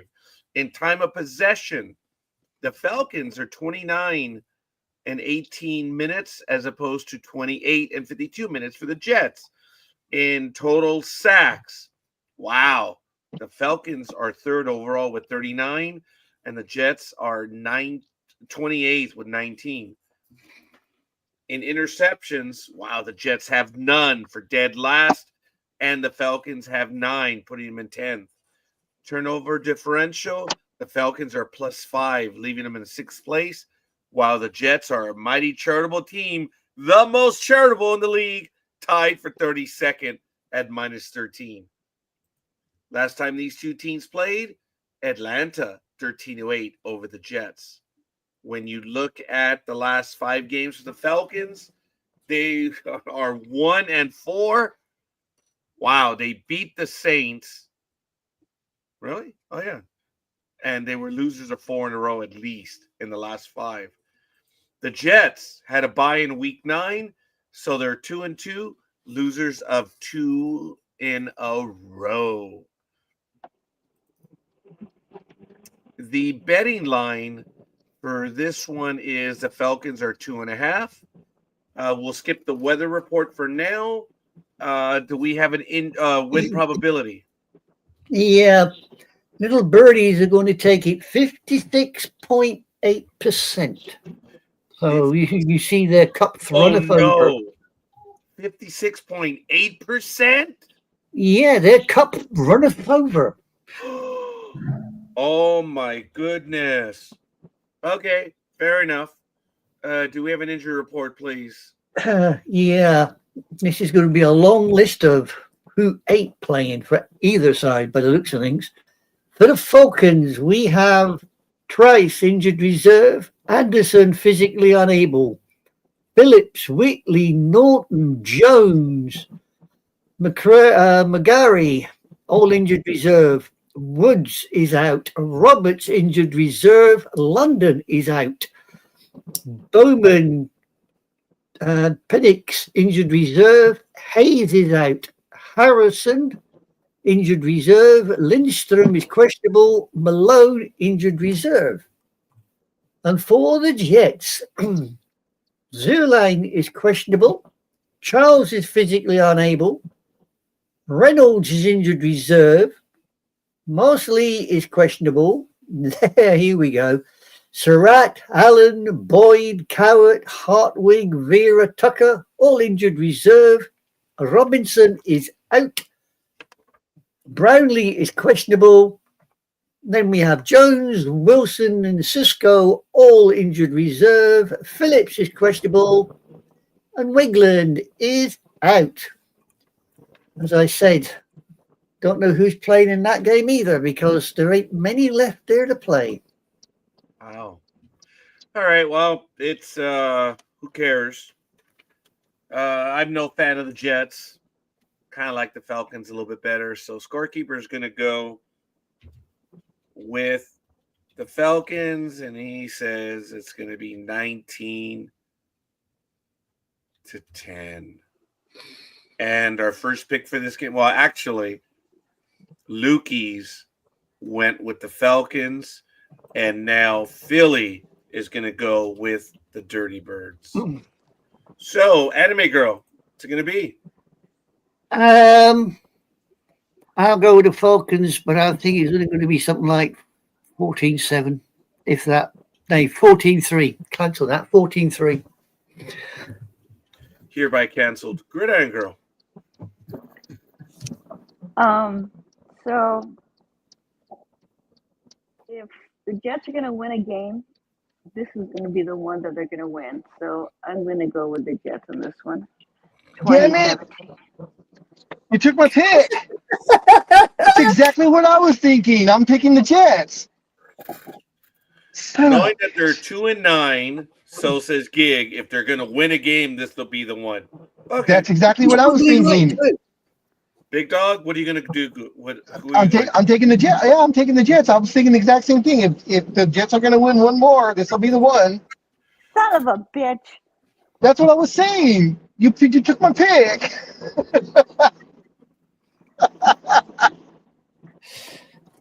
I think somebody is trying to make up games here, you know. Well, we'll see. Gridiron Girl, you're up. All right.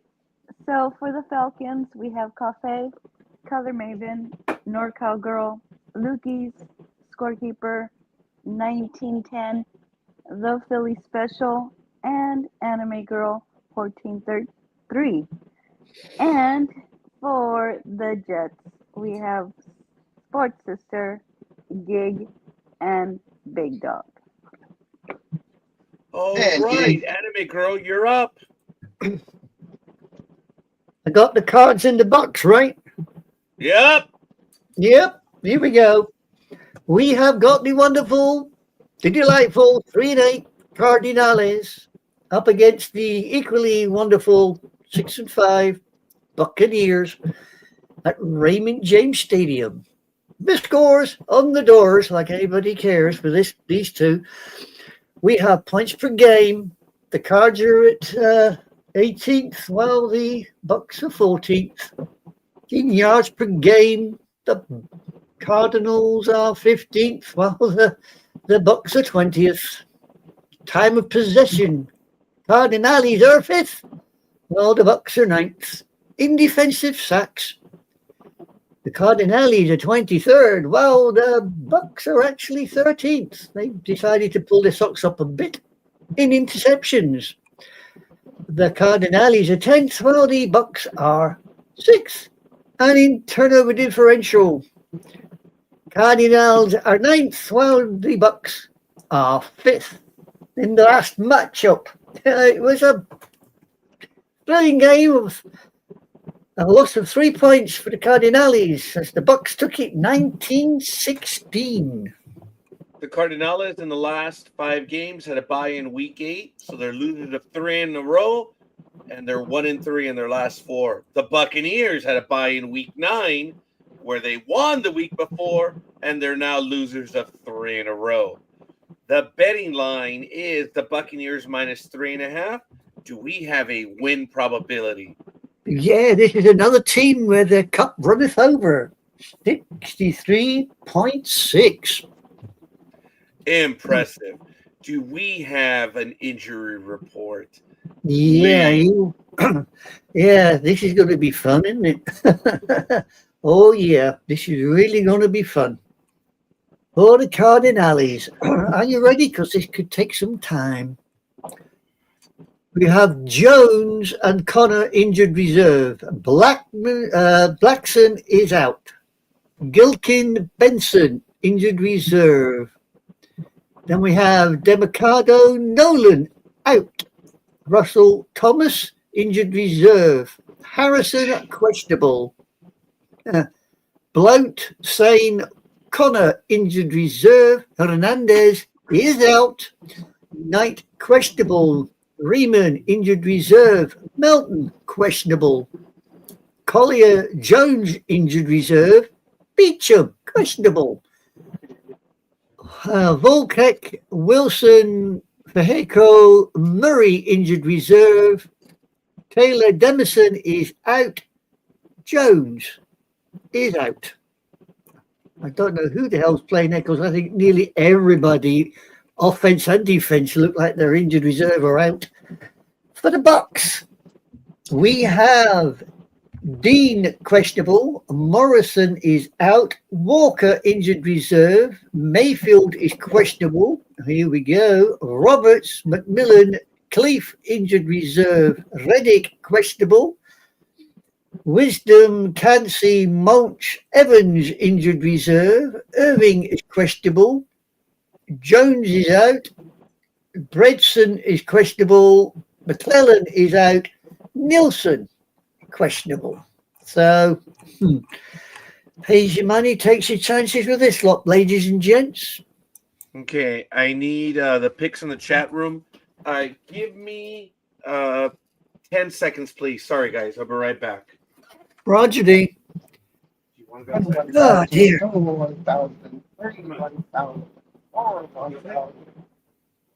Well, I'm sorry. That's just how it goes there, big dog.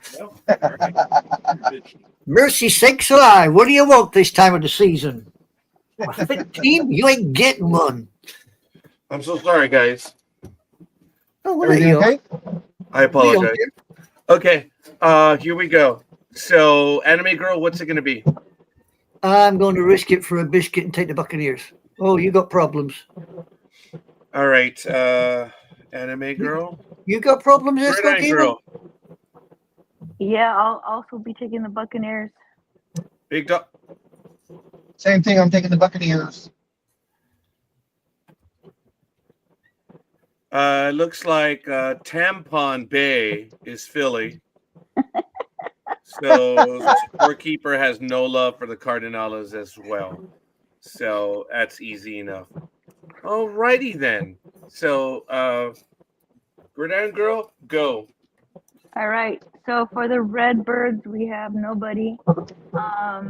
For the Buccaneers, we have everybody. We have Cafe, Color Maven, Sports Sister, NorCal Girl, Lukey's, Anime Girl, Gig, Big Dog, The Philly Special, and Scorekeeper.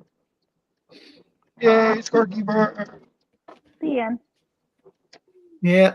It looks like your man's got problems up there. Okay, sorry about that. All right, you're done, right, Gridiron Girl? Yep. Yep. Yeah. Okay, Jaguars, Titans. Let's get to it. Sorry for the delays, folks. I had one immature little schizo kitty right now, and I'm not talking about that woman that I was married to. No, I'm talking about the little cat that I had in here. It was having problems. Jacksonville Jaguars, 7-4. What a shock against the Tennessee Titans. 1-10. This game's at 10 a.m. on CBS. It's in Nashville, Tennessee, at Nissan Stadium. It's going to be on CBS. I may have said that already. Sorry. Taking a look at the comparables. In points per game, Jaguars are 12th overall, and the Tennessee Titans are 30th. In yards per game, Jaguars are 16th, and the Tennessee Titans are last. In possession or time of possession, Jaguars are league third best. They're ball hogs. And Tennessee, they're 27. Beg your pardon, scorekeeper. They're ball hogs. Damn you, sir. What? They're ball hogs. That's what they do. They hog the ball. And in sacks, wow, the Jaguars are not very good. They're 25th. And Tennessee, wow, they're 13th. Go figure. In interceptions, Jaguars are a second best with 13. And Tennessee, at least they've done it 5 times for 25th overall. But when it comes to turnover differential, this is a good team at +4. The Jaguars putting them 9th overall. And Tennessee, -5. They're charitable. That puts them at 24th. Last time these two teams played, Jacksonville by 7 over Tennessee, 20-13. And in the last 5 games, Jaguars had a bye in week 8, but they're 3-1 in the last 4 and winners of 2 in a row. Tennessee had a bye week in week 10, That doesn't matter. They're 0-4 in the last 5 games. Are the Titans. The mighty, mighty losing Titans. Speedy, where the hell are you? He's probably still drowning in turkey. He's fixing his chair. Oh, that's funny. Yeah, or I don't know. Maybe the internet's down and you can't fast forward. All right. What it is he fast forwarded already, and he's in the future waiting for us to catch up to him. I figure that would be the case. -6 for the betting line for the Jaguars. Do we have a win probability? 69% for little spotty pussycats. Wow. Do we have an injury report? Please. We do. For the Jags, Walker is out. Hodges is physically unable. Dixon and Lane are both questionable. Bicardi is out. Rainsall, McLeod, Hunter, Cephas, Murray, injured reserve. And Idoga is out. That is it for the Jaggies. Now for the mighty Titans. Yes. Big Dog, say bye to Kathy. Hope she has a good day. She said bye. She said thank you for seeing her. Hope she has a good day. I am sorry, anime girl, for interrupting this familial moment. You do not have to apologize for that 1 inch. I will carry on now if you so desire, sir. I do desire. As such, right. We have now the mighty Titans injury list. Oh my God. Here we go. Cushenberry is out. With a name like that, I'm not surprised. Sneed, injured reserve. Hardy, Brush are questionable. Ayton is injured reserve. Johnson is questionable.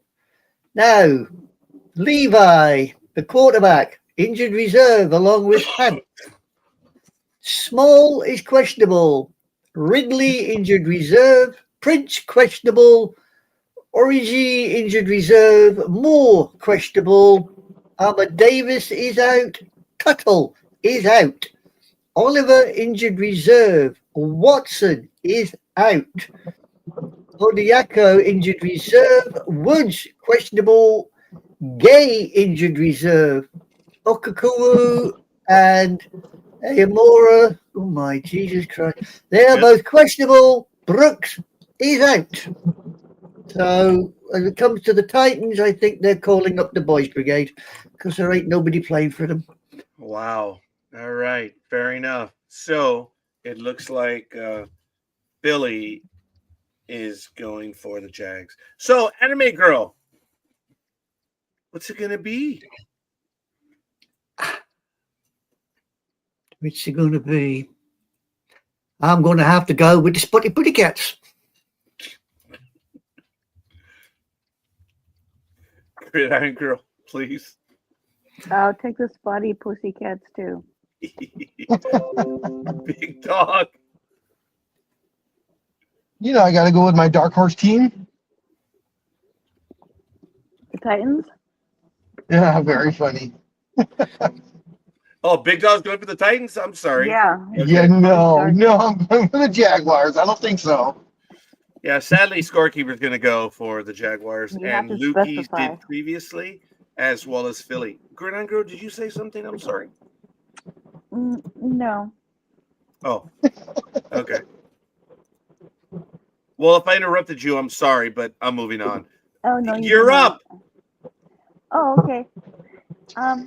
For the Jaguars, we have Cafe, Color Maven, Sports Sister, NorCal Girl, Lukey's, The Philly Special, Anime Girl, Gig, Big Dog, Scorekeeper.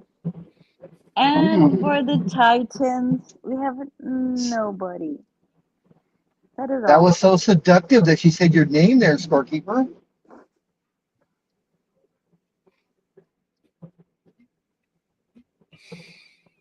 No comment. Okay. I want to keep her dignity in place right now. Oh. So, Minnesota Vikings and Seahawks. I'm up next, right, Anime Girl? Or are Yeah. you up? Oh, I think I'm up, ain't I? Yeah, you I'm just sorry, done the go last ahead. one. I apologize. Why don't you go ahead, Anime Girl, because you are so awesome. About as hot as an ice cube. What Hot the off. hell? Right, here we go. We have the wonderful Horny Ones at 4 and 7 taking on the Sea Hags at 8 and 3. And they're doing it at Lumen Field. Woohoo! Right, the scores on the doors are as follows. In points per game, the Horny Ones are 25th, while the Sea Hags are second. In yards per game, the Horny Ones are 28th, while the Sea Hags are 7th. In time of possession per game, the Horny Ones are dead last, 32nd. Woohoo! While the Sea Hags are 23rd. In defensive sacks, ooh, I want offensive sacks. I don't want defensive sacks. Anyway, the Horny Ones are 13th, while the Sea Hags are 4th. In interceptions, the Horny Ones are 30th, while the Sea Hags are 10th. And in turnover differentials, the Horny Ones are 31st, while the Sea Hags aren't much better at 29th. The last time these two decided to knock heads, the Horny Ones took it by 3, 27-24 over the Sea Hags. Wow. The Vikings in the last 5 games are 1-4, winners of or losers of 3 in a row, and the Seahawks had a bye in week 8, so they're 3-1, winners of 1 in a row. So the Seahawks, the betting line is minus 11.5. Do we have a win probability? Yeah. Do we ever? 86.4% for the Sea Hags. Wow. Okay. Do we have an injury report, please? We do. For the Horny Ones, Redmond, Darasol are both questionable. Moore is injured reserve. Bartholomew is physically unable. Mateus is questionable. Here we go. Corell, Nielsen, Adoha, and Chandler are all injured reserve. Murphy is questionable. McCarthy, a quarterback, is out with concussion. Then we've got Jackson questionable. That is T. Jackson, the safety. D. Jackson, the offensive lineman, is out. Greenard is questionable. Wentz, also a quarterback, is injured reserve. For the Sea Hags, Jones is questionable. McIntosh, Finley, Horton, Young, Reed, Love, Surratt, Sundell are all in injured reserve. Wright is out. Okada is questionable. Lani is out. So there you go. I don't know who's playing for the Horny Ones because there don't seem a lot left. But off you go. Oh, there we go. Matt says, "What's up? Can I have the link?" Let me take a moment, Matt, and send you that link right now. I will send it to you via Facebook, and you'll have it, Maddie. Thank you for joining us. Matt, you or just Matt Alvarez? There it is. Bam. Go get it, Matt. Thank you for joining us. Okay. Anime Girl? What are you Well, I think after reading all of that, there can only be one. We are going to go with the Sea Hags. Wow. Okay. Gridiron Girl. Are you going to write it in? Let me think about Shut this. up. Oh, I'll be taking the Sea Hags. Okay. 30-13. Thank you. All right, Big Dog. Much as I hate them, gotta go with the numbers. Seahawks easily. Yeah, Vikings aren't going to do it like it matters. Okay. Do we have everyone? Matt, get in here. Lukey's is taking the Seahawks. Billy is taking the Seahawks or the Sea Hags. Hey, sorry. All right. Anime girl or which? No, the other one. Yeah, the other one. Gridiron girl. Yeah, you. Proceed. You have the silky voice. Oh, yeah. Say my name, Roger. Undercover Sonia. Raider fan. Sonia. No, it's Sonja. Jake. Thanks, big dog. Gridiron For girl. Vi- I'm sorry. for- I'm getting old. I forgot your name. For the Vikings, we have nobody. And for the Sea Hags, we have Coffee, Color Maven, Sports Sister, NorCal Girl, Lukey's, The Philly Special, Anime Girl, Gig 3013, Big Dog, and Scorekeeper. And Matt Alvarez. Good morning, homie Claus. What's up? Good morning. How's everyone doing? Morning, What's up, Yeah. man? I notice you turn up when it's the Raider game. Oh.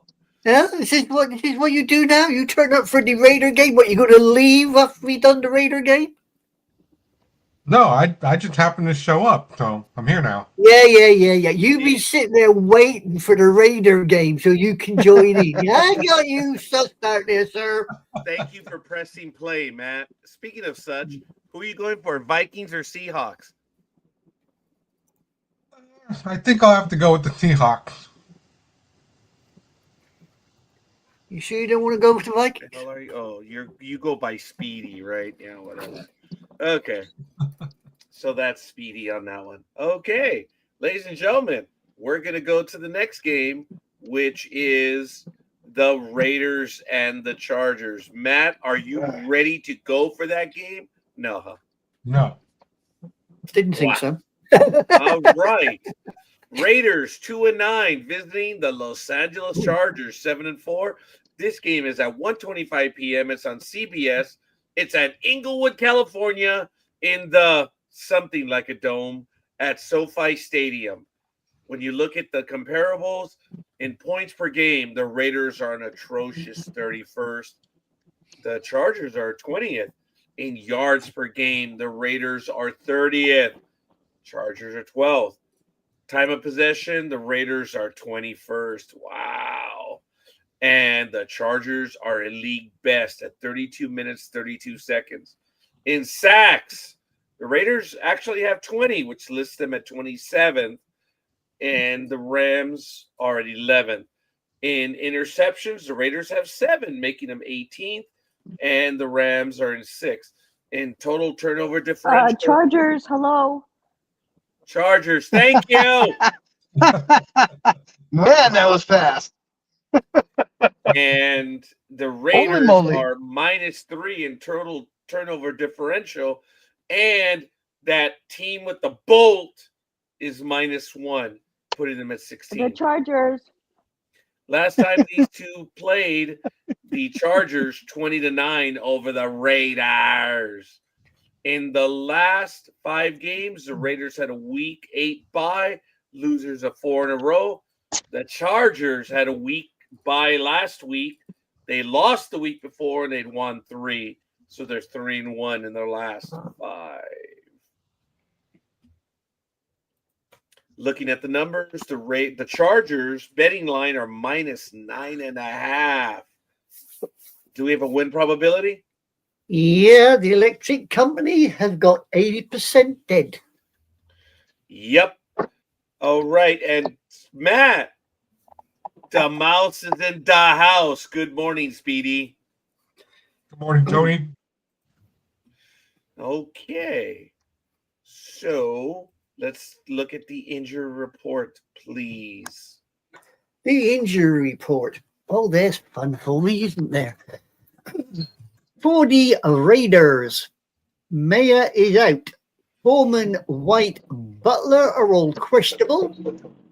Powers Johnson is injured reserve. Steiner is questionable. Jackson and Miller are injured reserve. Holmes and Meredith are both questionable. For the Chargers, McClellan is out. Rogers, Harris are both injured reserve. Washington is physically unable. Ogbana, Huaga, Slater, Odakun, Colson, Alt, Hampton, Haskins are all injured reserve. So there we go. Did you say hold a coon? Sounded like it, didn't it? Oh my God, you actually did. Wow. Okay, I'm gonna let it go. That's the guy's name. I got it. Yeah, I That's definitely his got name. it. All right. Well, scorekeeper has no love for the Raiders this time, sadly.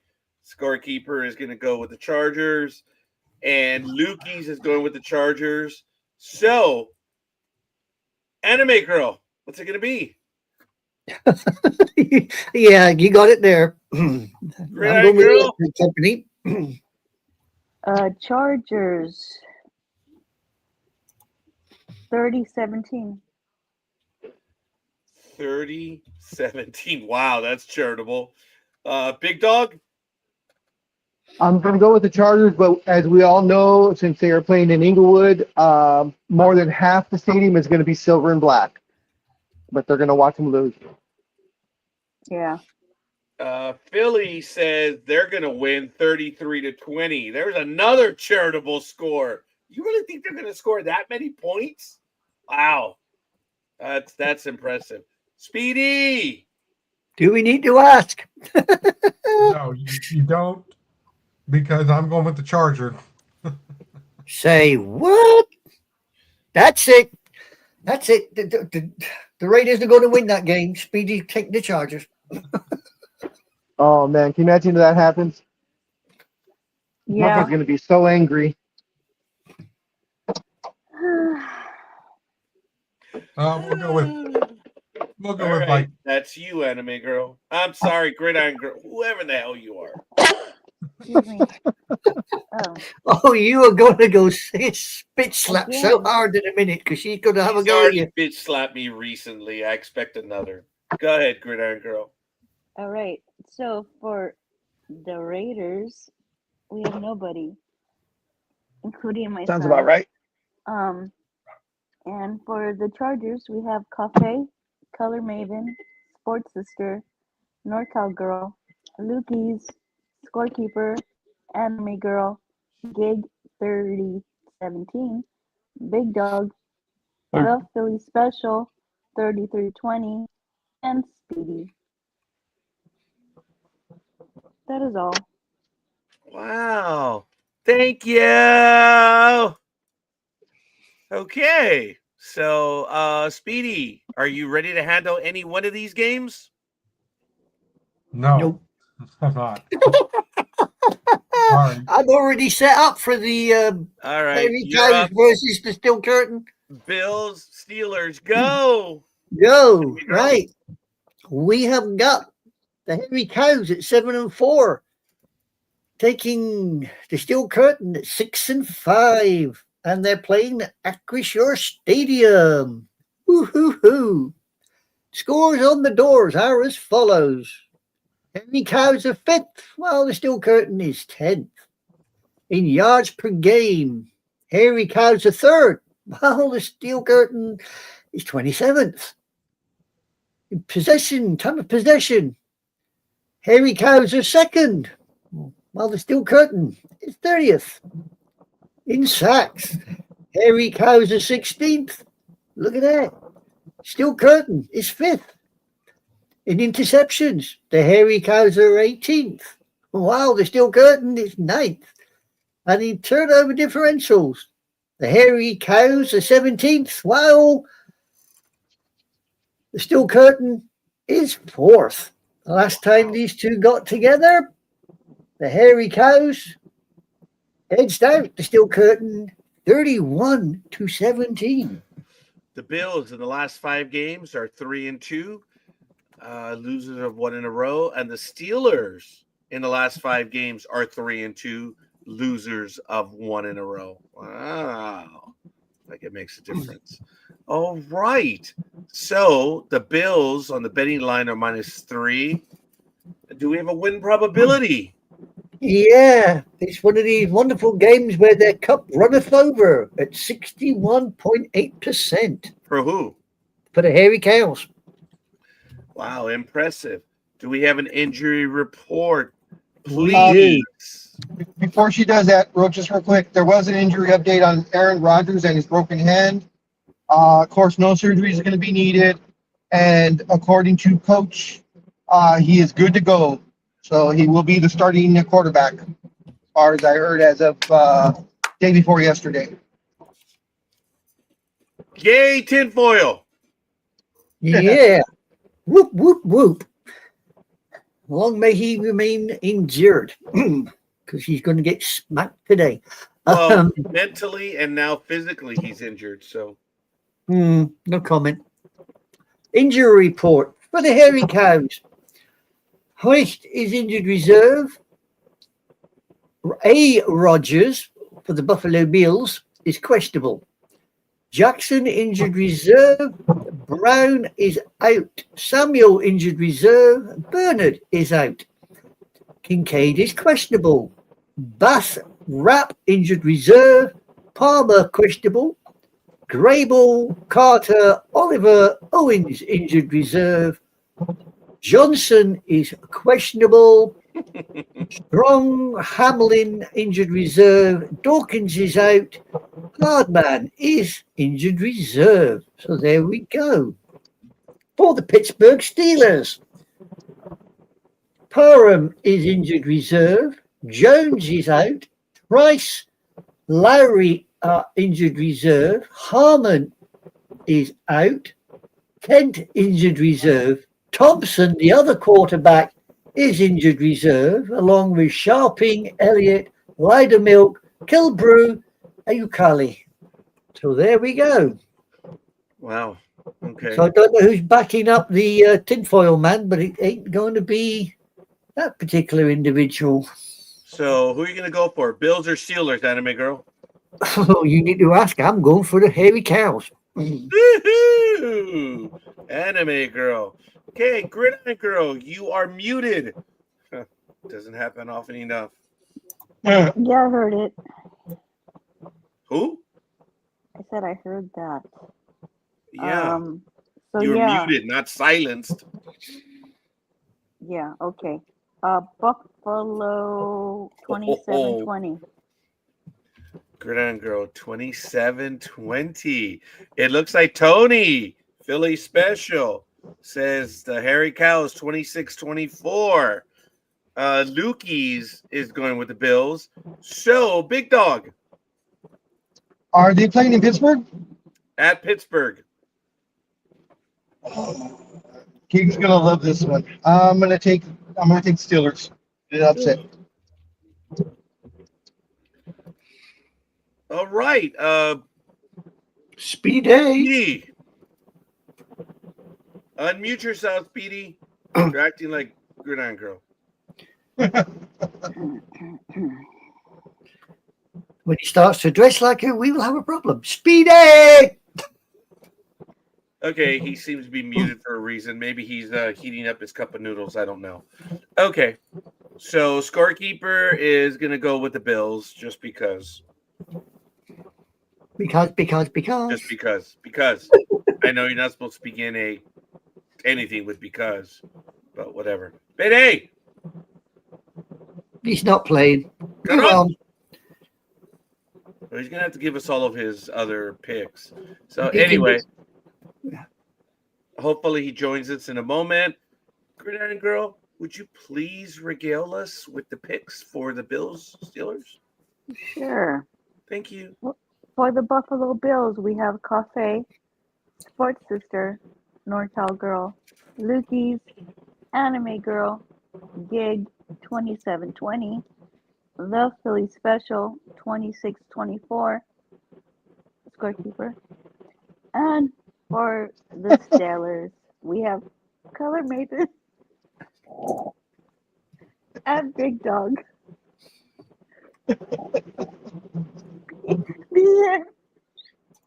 The end. Thank you. Okay. Oh dear. The Sunday night game, Broncos and the Washington Commanders, 9-2 Broncos versus the 3-8 Washington Commanders. It is at 5:20 p.m. on NBC. It is at Landover, Maryland, at Northwest Stadium. It's going to be on NBC, being that it's a Sunday night game. Peacock, taking a look at the comparables. Points per game. Broncos are league 15th. The Washington whatevers are 23rd. In yards per game, they're kind of close. Broncos are 14th. Washington 17th. In time of possession, 18th and 26th respectively. Ooh, and sacks. The Broncos lead the league with 49. And Washington almost half at 25, putting them at 18th. In I apologize. Interceptions, wow. 22nd for the Broncos, 25th for Washington. And in total turnover differential, these are two charitable teams. These give it up a lot. Broncos -3. And for having a winning record, it's surprising that they're -3. But anyway, Washington -8 puts them at 30th. Not good at all. Last time these two teams played, it was a battle. Washington 35, Denver 33. In the last 5 games, Broncos were week 12 bye. Their winners are 4 in a row. The Commanders were a week 12 bye, losers of 4 in a row. Woohoo! So, in this game, the Broncos betting line is -5.5. What is the win probability? The win probability puts the little horses at 68.7%. Wow, that's almost 2/3. Do we have an injury report? We sure do. Would you like it? I would like it and the injury report, please. Okay. Behave. Behave. Right. We have got for the Broncos, Ellis Miller is questionable. Sanders, Walker, Burton injured reserve. Atkins is out. Gargulio, Hengson, Kroll, Powers, Pert, Reed, Dobbins, sounds like a bloody horse. They're all injured reserve. For the Commodes, we have the quarterback Johnson is questionable with the mysterious undisclosed. So we'll work on that one. Next, we have Brown, Jackson, McCaffrey, Amos, Nang, Armstrong, Jean-Baptiste, Eckler, Wise, are all injured reserve. Daniels, another quarterback, is out with his elbow. Then we have Harris and Lattimore, both injured reserve, and Ott is questionable. There we go, ladies and gents. Wow. Okay, this one's easy. Lukey's is going with the Broncos. Scorekeeper says the Broncos are going to win. This one's probably going to be 18-13. It's going to be easy. All right. Anime Girl. I'm going to go with My Little Pony. Woohoo! Gridiron Girl. Broncos, 30-14. Woohoo! Big Dog. I'll go with the Gilded Ones. Woohoo! Speedy. Still not playing. Why in the hell, Speedy? Told you he came for the Lemon Raider game and he He's went telling home. us he's going for the commodes. Oh my God, he's going for the commodes. Sorry, Speedy. I didn't see your comments in the chat room. Thank you, Philly. I just thought it was going to be 30 or 27 to whatever. 27-13. And alrighty then, Speedy, I need your pick for the last game, the Bills and Steelers, and all the others. So look them up. Oh, you said Bills. Oh, Speedy, I didn't see your comments. I'm sorry, I blew you off, buddy. He's taking the Bills. All Yep. right, I feel good now. I really feel good. And we got Camels one and fleas, big dog. Camels and fleas. Okay, so Damn it! I just got rid of the last 1,000. Ooh, yeah. Okay, so Gridiron Girl, All right. would you please So regale us? for the Denver Broncos, we have Cafe, Color Maven, Sports Sister, NorCal Girl, Lukey's, Scorekeeper, 1813, Anime Girl, Gig 3014, Big Dog, The Philly Special 2718. I mean 13. 13! Sorry, I had to focus. And for the commodes, we have Speedy. All right, final game, Monday night. Anime Girl? Okay. We have. I beg your pardon? Whoever's tickling you She's geek. laughing as I butchered your name. I combined it with hers. When I was like, who the hell's that Anime Girl? That's Okay. why she laughed. Sorry. I thought whoever was tickling it, give it up. Right, here we go. We have the wonderful 2 and 10 little people from New York taking on the exact opposite 10 and 2 Patriots. They are playing at Gillette Stadium. The scores on the doors are as follows. Points per game, the little people are 22nd, while the Patriots are 7th. In yards per game, the little people are 11th, while the Patriots are 8th. Possessions per game, the little people are 10th, while the Patriots are 8th. In sacks, little people are 16th, while the Patriots, shock horror, are 18th. In interceptions, the little people are 25th, while the Patriots are 16th. And in turnover differentials, the little people are 27th, while the Patriots are 15th. In the last matchup, the little people edged out the Patriots 10-7.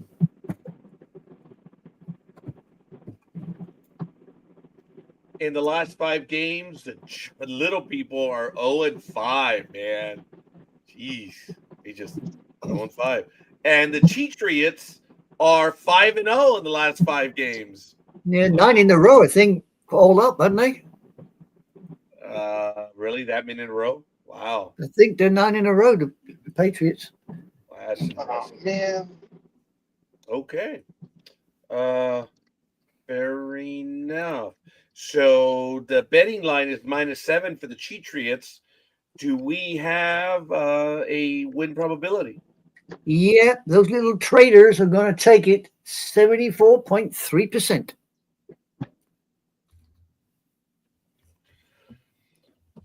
Do we have an injury report? We certainly do. We certainly do.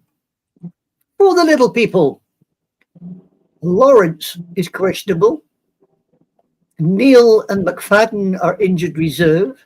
Davidson is questionable. Neighbours is injured reserve. Williams is questionable. Johnson is physically unable. Ford Wheaton is injured reserve. Robinson questionable. Kebu and Frieden are injured reserve. Slayton is questionable. Izudu is injured reserve. Flanagan Fowles is questionable. Masu, Board, Gano, Green, Collins are all injured reserve. Abadu is questionable along with Trebedo. Now, for the traders, Roy and Campbell are injured reserve. Tavai is questionable. Lamp, Gibson, Dial, Durant, Larson, Prince and Aiden are injured reserve. Landry is questionable. Wilson is doubtful. Williams is injured reserve. Tonga is questionable. Corbin, Harris are both out. Shula is questionable. Austin is injured reserve. So there you go. I don't know who the hell's playing with these two, but that's the way the ball is falling. Okay. Anime girl, you have been danged worthy for this one. And I have been dang worthy to pick the traitors. Anime girl. So Lukey's is taking the Patriots. Philly is taking the Cheatriots 30-23. Gridiron girl. I will be taking the Pats 30-20. Big dog. The Patriots should win this one. It depends. But if they won 9 in a row, man, they're ripe for the loss. So shit. I'll take the stay with the Patriots. All right. Spin day. I will also take the Patriots. Oh, that's it. We all got to switch now to the little people. Yep, now the Giants are going to win. Okay, so scorekeeper will follow Speedy's choice. And I believe that's going to be it. Woohoo! Gridiron girl. Okay. So for the Giants, we have Sports Sister.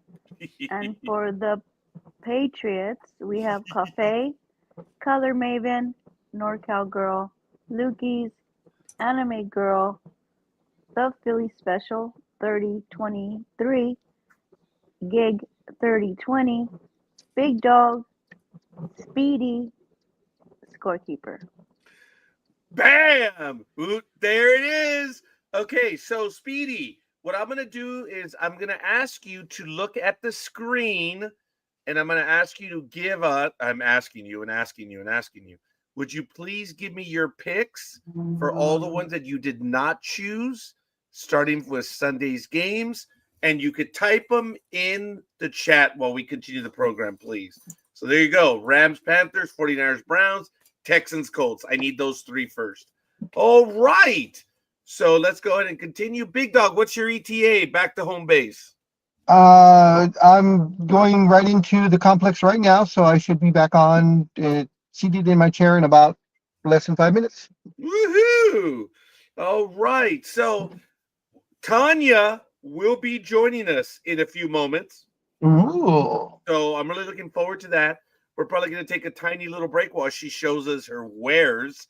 I've invited her because, you know, she's very creative, and I've asked her to join us to show us what she's working on this holiday season.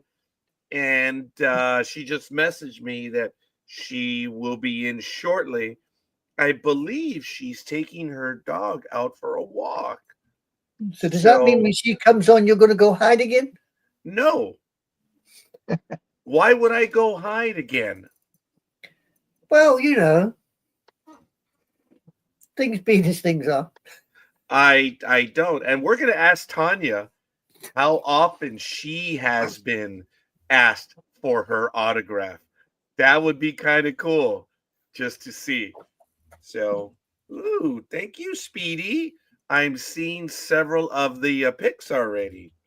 So we're updating them. And look, there they are. So the first ones for Speedy are in. Actually, Speedy, if you want to tell me on air right now while we have the time, then Saints, Dolphins.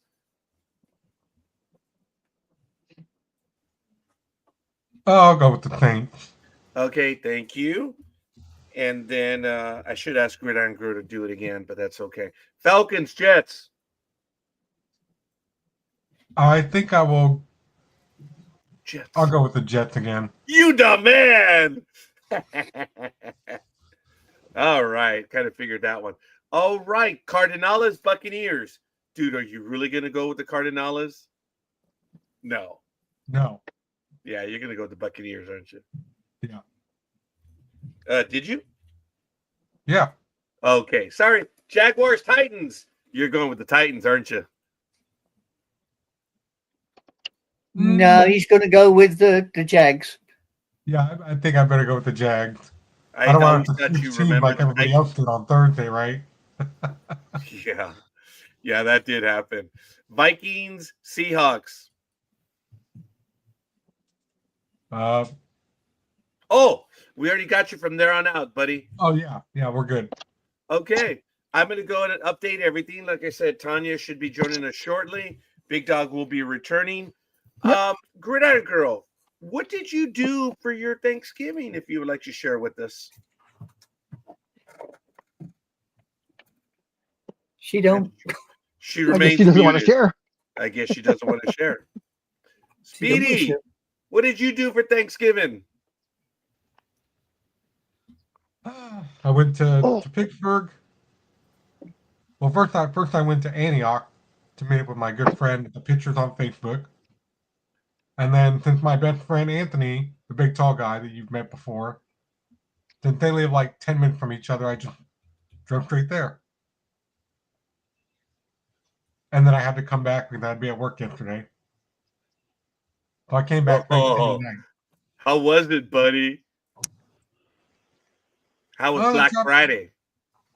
It was crazy. Because Did you get anyone try to steal from the store? Nothing happened until after I left, because when I left, the back alarm went off. So that means somebody went out the back door. Ooh. So they had to run back there and turn that off and close that door. Yeah, don't you hate when you use the back door? Yeah.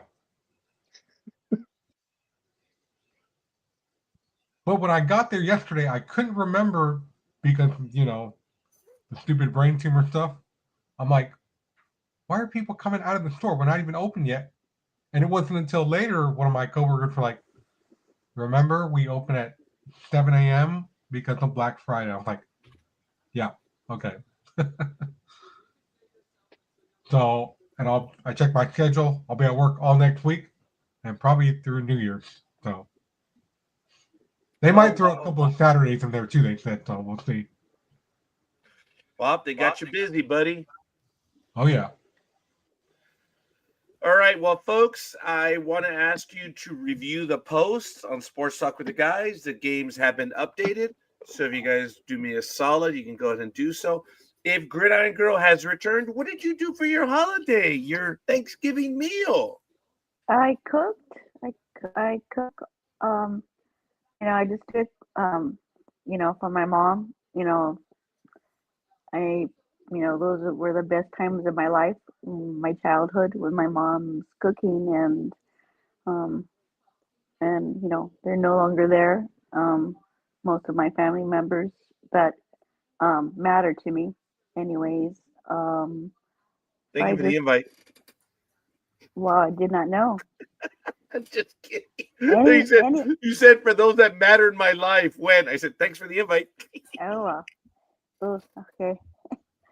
So, anyways, yeah, I do that to honor my mom, and I cook everything that she did, and yeah, I did that while watching football. So I spend probably all the time that football was playing, I was cooking. So yeah, I was tired.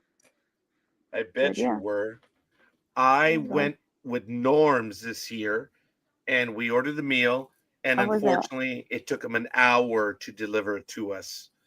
They were very uncoordinated, unplanned. It was the first time ever that's happened. Was the food good? It was good as always, but we just had to wait and wait and wait. We set the 3:45 pickup time. I did not get the food until after 4:45. So, okay. So you didn't eat there. You just you picked it up. You pre-ordered. That's correct. Yeah. Okay, that's cool. It probably would have been better had we just gone ahead and eaten there, but the meal was good because I ordered extra. For those that know, I ordered the family meal, and then I ordered an extra ham and an extra quart of the gumbo soup, and it went almost 2 days. So the family was happy. I'm just unhappy with Norms that it was very uncharacteristic for them to take an hour from their time. They had a new manager there, and it looked like they were running with the chickens with their heads cut off. Yes, or turkeys with their heads cut off. Oh, that's stressful stuff. Yeah, but the food was good. Norm's delivers both figuratively and literally. It's Was just it was it as good as Public Works cafeteria food? young One lady. Thanksgiving. That was one of the greatest Thanksgiving meals I've ever had in my life, and that was on a Wednesday with Gridiron Girl. I thought it was so cool because Gridiron Girl, I think she knew I always took the 3 days of Thanksgiving. And being that she always knew I was off, she asked me, "Hey, are you going to actually be in on Wednesday?" And I said, yes. She invited me over to the cafeteria at Public Works, and they were preparing a Thanksgiving meal. Let me tell you, young lady, for a cafeteria meal, that was That's pretty cool. I good. remember that. That was a good meal. I remember it. So Norm's is a good choice to get a pre-meal. I'm sorry, what was that? What is it? What does it include? The meal from Norm's. Oh, and Norm's? I might just Yeah. go and see if I can find a picture of it. But it had, of course, the turkey. It had the stuffing.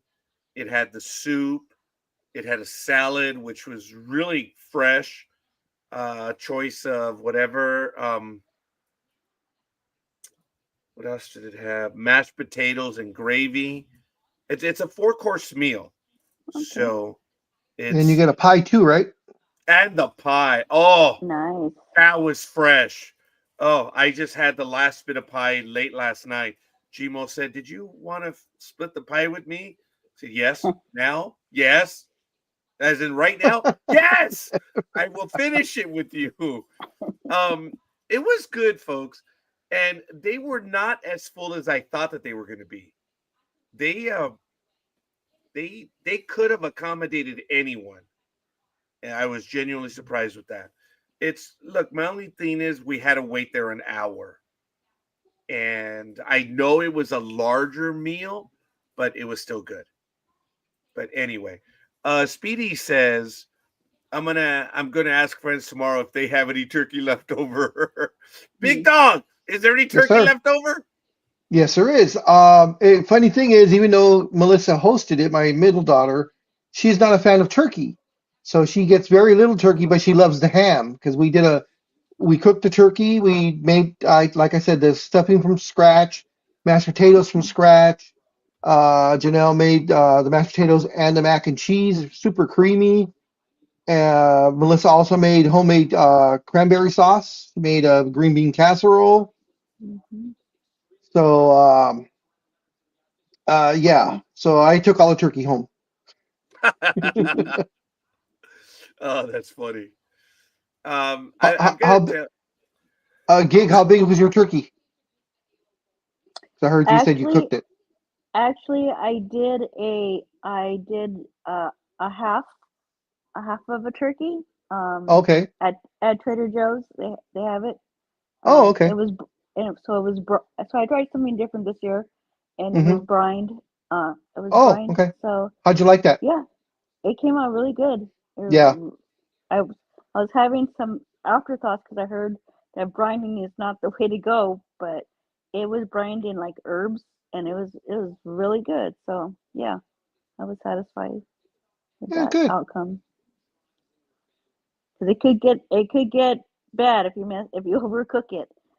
Yes. You're Yes. done. I saw a video. I laughed my ass off on this one, and I don't know where they're at, but in the background you hear a little girl, and she's all, "Grandpa, what are you doing?" And he's walking up, and I guess they deep fried the turkey. Uh-oh. So he's like, "Oh," he goes, "I'm taking the turkey out." He goes, "It's time for," he said, "It's almost time for dinner." He goes, "So you want to watch?" He's like, "Yes." So he gets his hook and he pulls it out, and the turkey was darker than this color. Oh, No. and and he was like, "Oh my God!" And then you hear like maybe the adult daughter or something going, what are we going to eat for dinner? Because that turkey was burnt to hell. Oh, it sounds like my Guys, ham. yeah, sorry. That's what it looks like, guys. It really Okay. does. Oh, that's And nice. let me tell you, it was hot. It was ready to go, and it was nice. It's everything is when it's ready, it's packed up. They give it to you, What and kind of soup? it was The the gumbo. gumbo, Oh, wow. Nice. I love the and gumbo soup. they Yeah. gave us a quart of the gumbo, and we ordered an extra one along with the ham. So we picked up this special, the Yeah. feast 4, and then I added the gumbo and the ham. I gotta hand it to them. Oh, and if you walk into the restaurant, you can order that exact meal as well. So it's not bad. Like I said, I sat there for an hour. That's the only negative. They were trying hard. Would you like drinks? Would you like something? And I'm no. I want my food. It would Wanna have get been the hell better out if of you here. were at a bar. What's up? It would have been better if you were at a bar. You could You can have a have drink. enjoyed a few cocktails while you waited. Yeah, but and that was and not. Gig, we all know how scorekeeper loves to wait in line. Oh, yeah. So that 1 hour wait, I could just picture you scorekeeper at like 50 minutes, 55 minutes. You must have been going out of your mind. Well, when they first told us, oh, it's going to take 10 minutes, I said, which means 20.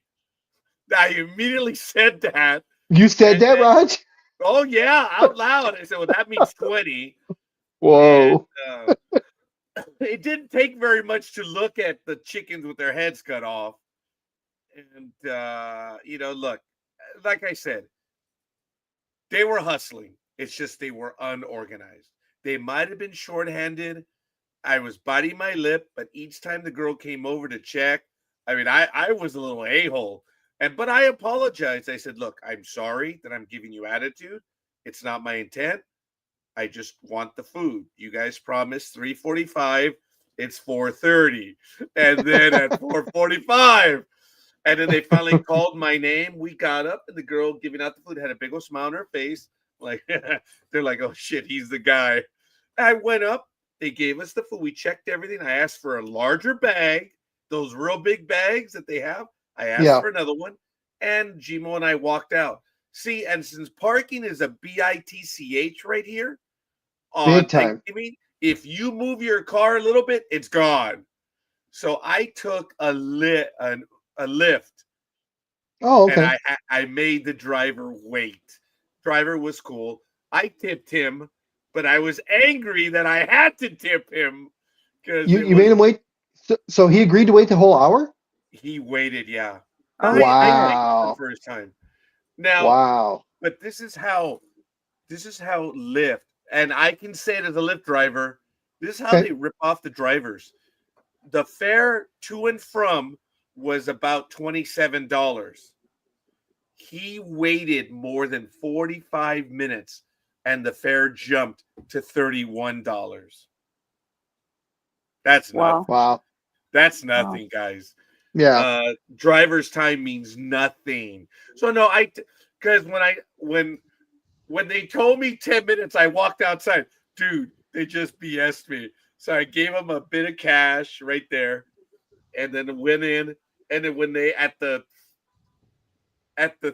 third 45-minute mark, when they said we're finishing your sides, we need another 15 minutes. Oh, I was gonna go volcanic. And would you like anything to drink?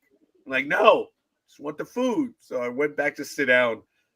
And like I said, I get it. I know they got to deal with sucky situations. But I told them, I said, I'm going to go sit down because I'm going to say something. And speaking of saying something, ladies and gentlemen, happy Thanksgiving. Good morning, Ice Queen. Sorry to wake up the neighborhood. Morning, Tanya. Oh, bye, Tanya. Nice to see you. Well, shit. I guess I woke up the neighborhood. See, you pissed her off. She should be nice and calm. She just came back from Disney World. Okay, Gridiron says I'll be back. Have to take care of some wheezy business. Okay, You Gridiron gotta walk the Girl, dog. thank you. Uh-huh. Got to walk the dog. Go walk that dog. Scorekeeper. Who isn't short-staffed? That is true, isn't it?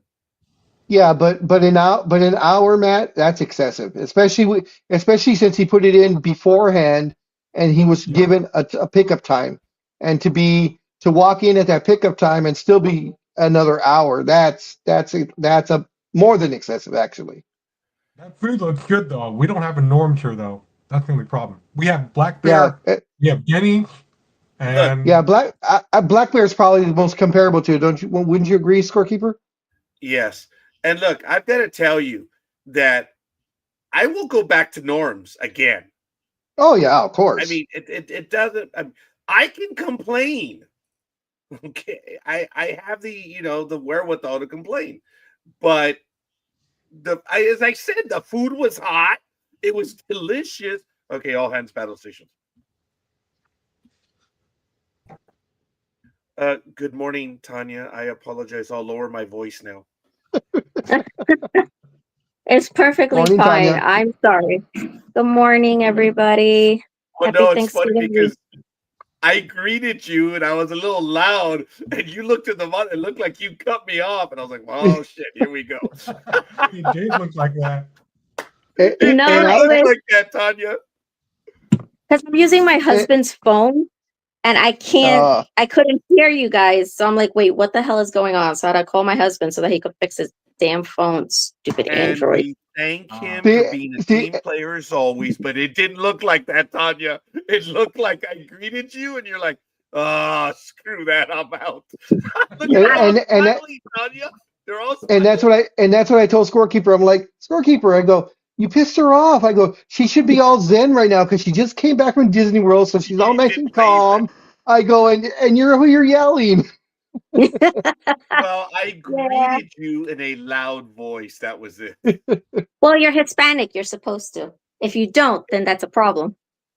Yeah, you're right. But I'll Then get you can't really call yourself a Hispanic if you're not loud. And I thank you for that. All kidding aside, Ice Queen, thank you for joining us. I'm glad. I know you're busy. I know you're doing a lot of stuff. You're not even at home, I understand, and you're still taking the time to visit with us right now. Thank you. Yeah, because I decided to. My sister couldn't come up for Thanksgiving. I didn't want my parents to spend Thanksgiving by themselves. So after I got off work Thursday night at like 11:30 at night, I drove up to Pennsylvania to spend Thanksgiving with my parents. That's so nice of you. Nice. Okay, now here's the amusing thing. The way I look at geography, Tanya, it's like wait a minute, you drove up to Pennsylvania. It's like did it really? Did you drive? You went north? Don't give her a hard time. No, she's a New Yorker. She's a New Yorker. She'll let you have it. Oh, it has many times in the past. It wouldn't be me if I didn't. And it is most appreciated. Hey, Tanya, very quickly before we get into some of the stuff that you're going to show us right now, we had a situation where your outfielder was in the Dominican Republic and he was interrupted during the meal for an autograph or a picture, and he said no. And whether or not we talk about Soto, and I don't think we will because we're belaboring it, we were going to ask you, has anyone ever asked for your autograph or a picture? No. What do you mean? No one? Why would somebody do that? No. Well, Scorekeeper, you have to remember she is great at what she does, of course, but she's behind the scenes. Yeah. So, well, but she has a significant internet presence. She's done programs yes, she does. over the years. She has a fan base. She has a fan base larger than mine. Well, probably what it is also is that they're afraid to, as beautiful as she is, they don't want to approach her. They're just afraid of that beauty of hers. Well, actually, they do know her from on air. They probably think that she's going to beat their ass. Yeah, you're right. No, nothing like that. But again, Tanya, we thank you for slumming it with us. And Why don't you share with us some of the stuff that you're working on right now? Well, it's crazy because I'm actually working on nothing. I'm just at this point, I'm just working on Christmas cards for a retirement home. This way, for those who don't have, anybody visiting them and stuff like that, this way they don't feel forgotten. Oh, that's so nice of you. Yeah, because my mom told me that the library by her, they're collecting Christmas cards for that. And I'm like, Okay. cool. I'm going to make a bunch. And then mom, just give it to them. This way they can do that. Because 1 year I also did that for Give Kids the World Village, I think it's called. Down in Orlando. I collected portions of my sales went to fund them. It's basically for kids who have cancer. So that their families can go to Disney, SeaWorld, and all these other places. It's really great because they even have like a mini amusement park in the village also. But I had taken a portion of my proceeds and I gave it to them for my sales. So I was like, you know what? Let me do something this year too. I apologize. I was going to ask you your website. We can also have it on the background. Sure. I will send it to you on Messenger. Thank you. And that way we can post it in the background as we're having this conversation right now. Yeah. But right now what I'm doing is I'm working on like Wicked tumblers. Yes. Okay. Because I know a lot of people love Wicked and people just don't stop talking about it. So I'm just like, guys, come on. I mean, I get it. Yes, it's great. But good Lord, that's all that they talk about at my job. So I was like, you know what? Last year, somebody requested an ornament. So I made an ornament for them so that they could give it as a gift. But I'm taking that same design and I'm putting it on tumblers now. So basically it's like a black tumbler with Glinda, her image, and then also an image of Elphaba. Yep. So that people can see that. But it's cool because it'll be double-sided. Oh, wow. We're trying to find an image of the actual ornament. Okay, so this is what it would look like. Ah, there we go. Oh, you know Roger what? has Sorry, it right Tanya. there. Let me go to your screen. Sorry. I was having the background while you were talking to us. I'm sorry. No, that's fine. Okay, go ahead. So. Oh, yes, right there. The same one. Yeah. You should put the other one back up. Yeah. And then right. like on the back side, it has a broom and a wand. So like if you click on that image, if you click on it, and then there should be two images. So I'm putting that on tumblers if people want to order. I'm putting that for like $25. And then obviously any sale over 45 will be free shipping. You're still doing the cards again, right? I am, but I don't do many anymore because nobody really likes to give cards anymore. So I just do cards basically for myself. Which is fun. Don't get me wrong. I still love it. But at the same time, it's like, oh, is anybody going to order? No? Okay, cool. Every once in a while, I'll get special requests. Like I'll get an email, be like, hey, can you do a custom? And I'm like, oh, are you kidding me? Customs are like my favorite thing on the world to do. It allows me to be creative. So between that and sweatshirts, like I had somebody ask me to do a Disney themed Veterans Day shirt, which was absolutely fun and an honor to do. So I was able to do that design, and it came out so good. So what I ended up doing was I went down to Disney World for our anniversary. I made a bunch of ornaments. So I did like snowflakes. I did holiday ornaments with like Mickey logo and gemstones and stuff like that on them. It was supposed to be just for cast members. And those are the coasters, which are like my favorite thing nice. to make. Yeah, I have Nice. so many different designs for coasters. And then, so that's a sign that I made that people absolutely fell in love with. I can do it like with any dog or any pet. I can do like small sizes. For that one, I did a huge one for my friend for Christmas one year. But with the ornaments, I gave them to, sorry, the dog ran into my mother's craft room. He knows it's bath time, so he's running away from my husband. So I have the ornaments, and yeah, that's my husband's favorite shirt that I made. I like that shirt. Yeah. Between that, and then I also did a tumbler, which I didn't post on the website. I should have posted it on the website. I think I have it on my phone. I made a Mandalorian tumbler. But what broke my heart was I went to Disney World, and it just happened to fall on Veterans Day. And so I gave there was a veteran who sat right in front of us on the bus at Disney World. And when we got off the bus, I took an ornament out of my bag, and I went up to him and I said, "Sir, thank you for your service. I know it's not much, for all that you did for our country." And I gave him an ornament.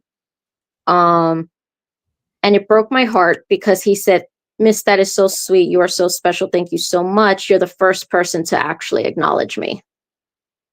Oh, wow. And that absolutely broke my heart, because I'm like, how dare we not acknowledge our veterans? So anytime I saw a veteran, I gave them an ornament.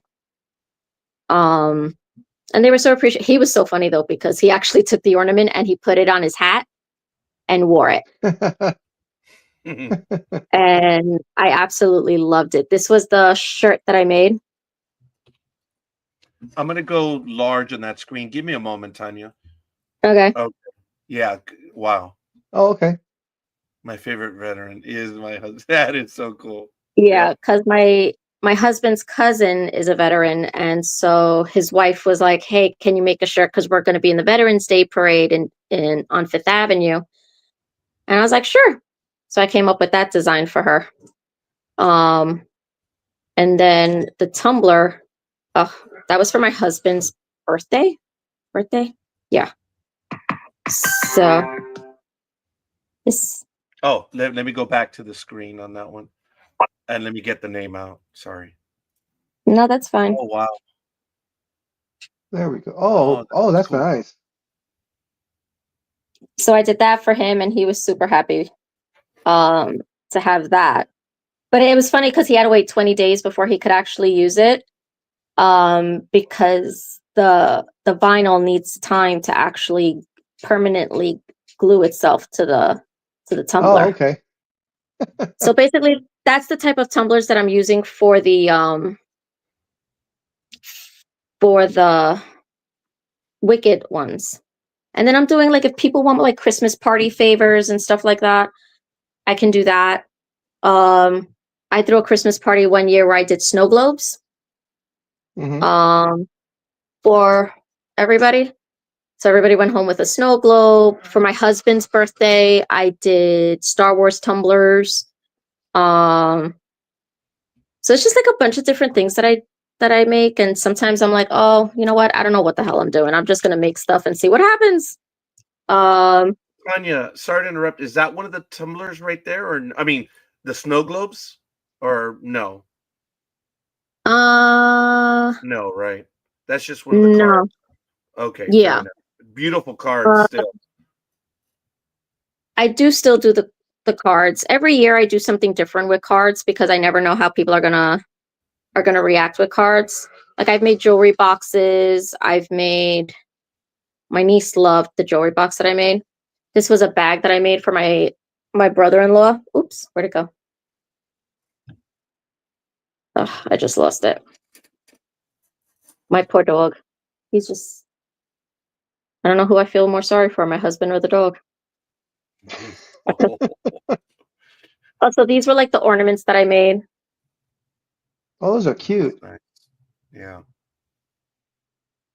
Because, you know, I made them mostly for cast members, but once I saw veterans, I was like, you know what, I'm going to give it to veterans too. So like I just made like different styles of them. And then, So of do you course, have those I'm ornaments? Sorry, Tanya. Do you have those ornaments on your website? I'm gonna have to post them on there because I wasn't gonna sell them because it was just something that I made just for fun. But I was like, you know what? Yeah, why not? I'll just post them, and you know, it was cute. But it was just something super simple I made within like an hour. Because I was like, oh crap, I need stuff to do. To give to the cast members while I'm out there because, you know, all these people, they're out and nobody really gives them anything, you know, and they're sacrificing like their time. So I'm like, you know what, just a way to acknowledge everything that they've done for us or that they're doing for us. I think I'm going to do that. Oh, so this is the snow globe that I made. Oh, wow. Yeah, Wow, that's nice. That's on your Instagram page, correct?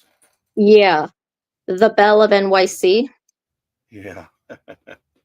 So, I just like to be creative, you know, I like to, because anytime I make something, I think of it as, oh, this is me being able to share a moment with people or to help people create a special moment in time with their families. And this is an Oswald hat. Let me go back to that one again. Okay. Yeah. So like I make caps also.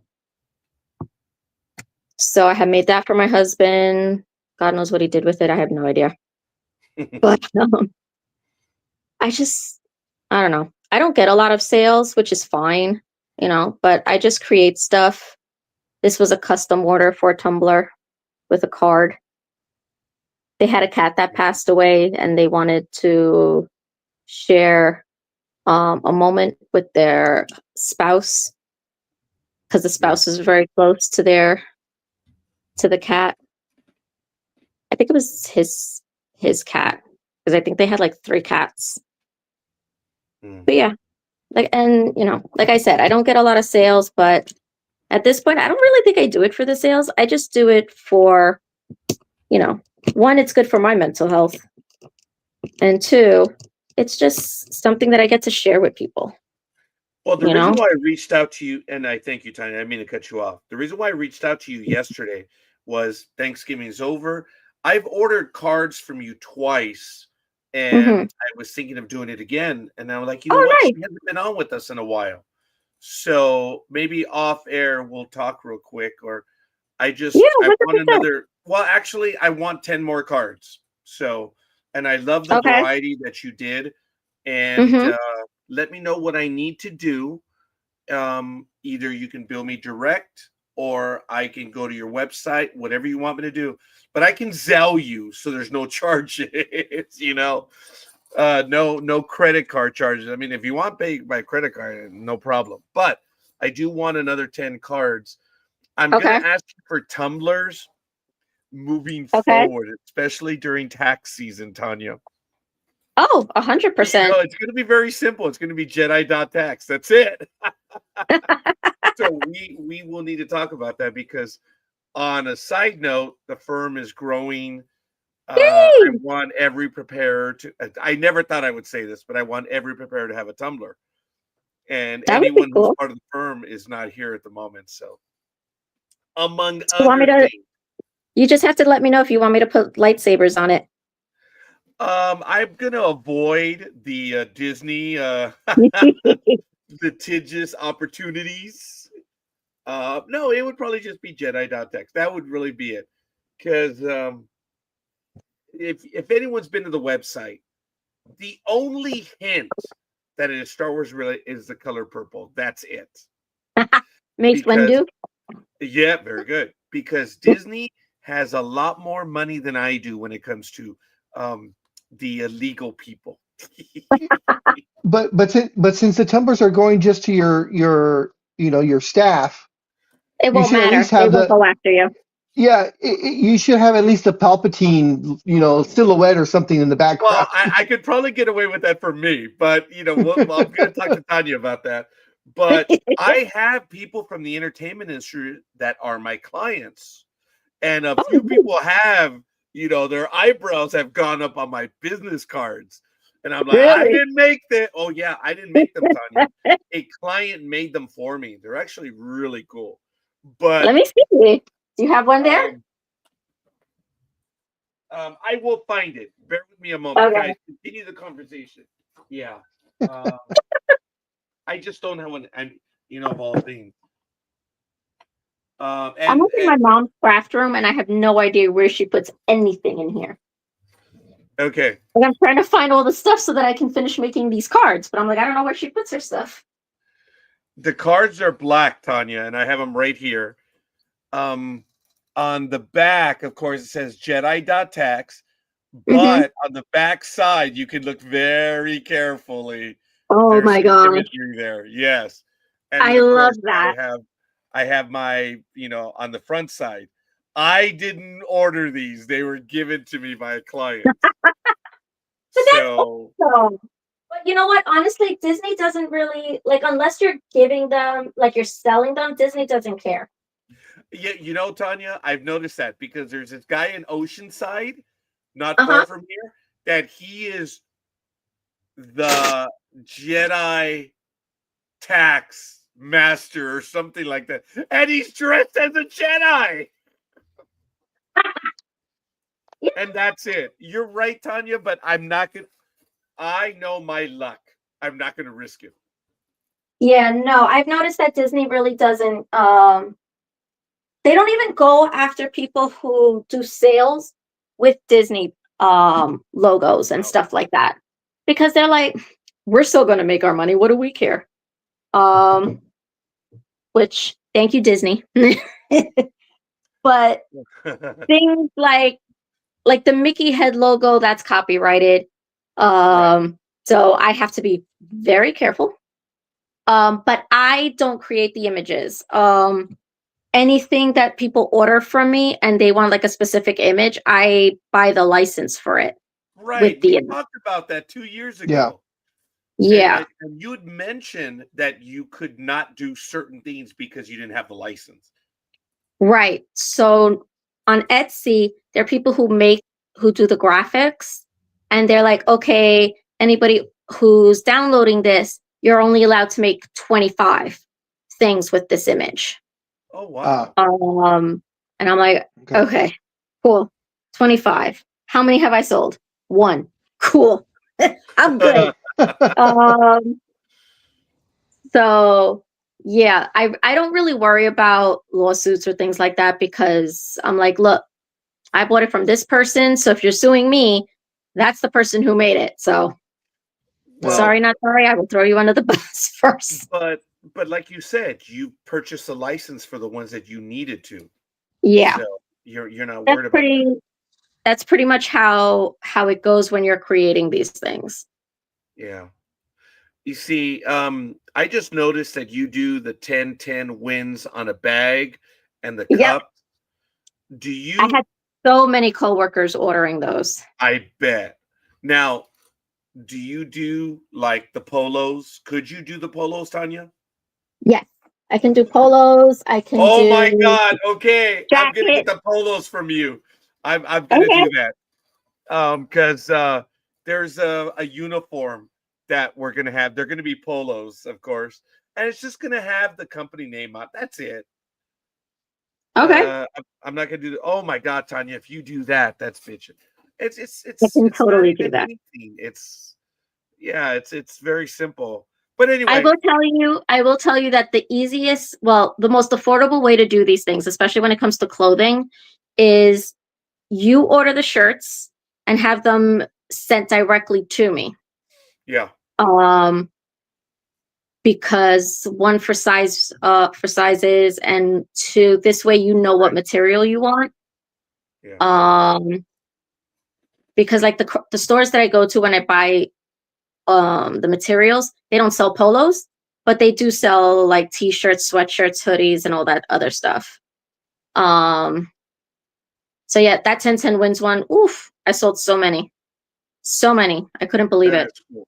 Yeah, Because my job used to give these things away. Like they used to give them to employees, but now they don't do that anymore. So once I started making, people were like, "Oh my God, can you make one for me? Can you make one for me?" And I'm like, "Fine, $15, $10, this, whatever it is that they want me to do it on." Yeah. yeah. So We have plans in 2026 to take the Oh, I apologize. I think I said something I wasn't supposed to right now. Oops. Okay, I'm going to continue. We're going to be taking NDB Media on the road again. Okay, yeah, big deal. And I want to have the NDB Media ones too. So mhm. we're going to be busy, Todd. That's another reason why I reached out to you, because I'm like, okay, next year's coming. We got some stuff on the right. But really, I thought about it. I said, we're doing Thanksgiving. Where the hell is Tanya? Living her life. So I immediately sent her a text. I said, hey, hope you're well. I know it's been a little bit. Can you join us? Tanya, I don't think even skipped a beat. Immediately said, I think I can make it. That was so cool. Yeah, because I was like, I'm at my parents. I really don't have anything with me. Yeah. So I was like, yeah, but you know what? I'll just come on. We can chat, have some giggles. As always. And then talking sports, that's the other part. But at least on this, folks, here it is again. Amador Card Designs. Her creativity. I mean, come on, cut it out, guys. She really does a lot of stuff. And if you contact her, chances are she'll probably be able to do it anyway. So it's got a lot of nice scenes. That's the website down there at the bottom. And it's good. But Thank you. going back, no one has ever recognized you. No one. I know you said no one's ever asked you for an autograph. Nothing like that. Because I did have a moment, Tanya. It was in 2011. I was in downtown Los Angeles. I was talking to a coworker about the sports program, and it's something big that happened. And I said the guy was wrong. I think we were talking about the San Francisco Giants catcher that got nailed. Remember that one a long time ago? Oh And yeah. Posey My broke his God. leg. Mm-hmm. It was around that time, and I said, nope, the runner was gunning for him, but whatever. And someone said, Mm-hmm. hey, are you the scorekeeper? And I was like, yes. And he said, may I have your autograph? And I was like, That's cool. what? Yeah. And I told him, oh my God, Big Dog, someone for my autograph. And that was, we'll say, in 2011. Do you know how many autographs I've given ever since then? 0. Never been asked. I figured, Tanya, that local girl makes good. I had thought that you'd been hit up maybe once or twice or 50 times for an autograph. No, I mean, I've been recognized on the train. Oh, you have? Okay. So you have been. Which is kind of creepy because I'm sitting on the train and they don't even acknowledge me by my name. They acknowledge me by like my website or user handle. And I'm like, who are you and why are you asking? Like, this is New York. And you're calling out my name in the Bronx on the subway. And I'm like, okay, there's plenty of people around. I'm good. Yeah. And they're like, oh my gosh, I've seen you on your, I follow your website. I've seen you on a couple of the podcasts and this, because I've been on multiple podcasts. And they're like, "Oh, you're great. You know what you're talking about." And I'm like, "Oh, thanks. Appreciate that." It happened to me at a baseball game too, where Oh, somebody really? came out and they were like, "City Fields of Dreams." And I'm like, Yes, City Field of Dreams. Yep. I mean, the site unfortunately doesn't exist anymore, Yeah. but because I don't do sports anymore, unfortunately. My Don't let Blue in here. My mother will kill me. Sorry. No, it's Dog okay. just got out of the shower and he's like shaking and he's running into all the rooms. Great. Mom's gonna kill me. But Johnny, close the door so he doesn't come in here. Chaos. My life is chaos and I love every minute of it. But it is cool. I will say it is cool. I've been mentioned on the radio. When I was doing sports, somebody had called me a rising star in the industry. Yeah. And I was very much looking forward to pursuing it. But unfortunately, I ended up in news and now I want to die every single day. I hate it so much. And my boss knows it too. He's like, "So why are you here?" I'm like, "Money. I got bills." Yep. Like, let's be real. I mean, especially now with the political climate as it is, you probably really hating it. Oh, 100%, because we get calls and Oh yeah. people are just rude and derogatory. We've been threatened. Wow. Yeah. And I'm just like, is it really worth it? Well, even on a sports level, I don't say it all that often because I don't want to give light to it, Tanya. But every now and then, my co-host will hear me complain or talk about the email that I receive. NDB Media has been threatened because of a comment from a host or a joke that it was of a political slant. I ignore them the best I can because if they're stupid enough to send me from an email, it's like, okay, it's the ones that you cannot trace, the emails that, those are the scary ones. Because if they know how to do that, then it's something. Because when you go to respond and their email is shown and it's a generic email, it's like, okay, they're just angry. Yeah. I mean, don't get me wrong, they're scary enough as it is, but the ones when you try to respond and there's no email that shows up, it's like, oh, okay. Those are a little more serious. It's fortunate for us because we have a local precinct that's like 2 blocks from us. Yeah. From the job. Okay. So I'm just like, okay. Well, I mean, I've had people like, "Oh, we're gonna come to your job and do this, this, this, this," and I just look at the email and I'm like, okay. Good luck with that. We got Homeland Security right there, and we got a precinct 2 blocks down. Yeah. Well, you do have a higher profile one. Look, I think people are just angry, and like whenever I've received those, I did forward one about 5 years ago. I did forward it to law enforcement because of the nature of the threat. But beyond that, no, I get those emails all the time, and they're people just being stupid.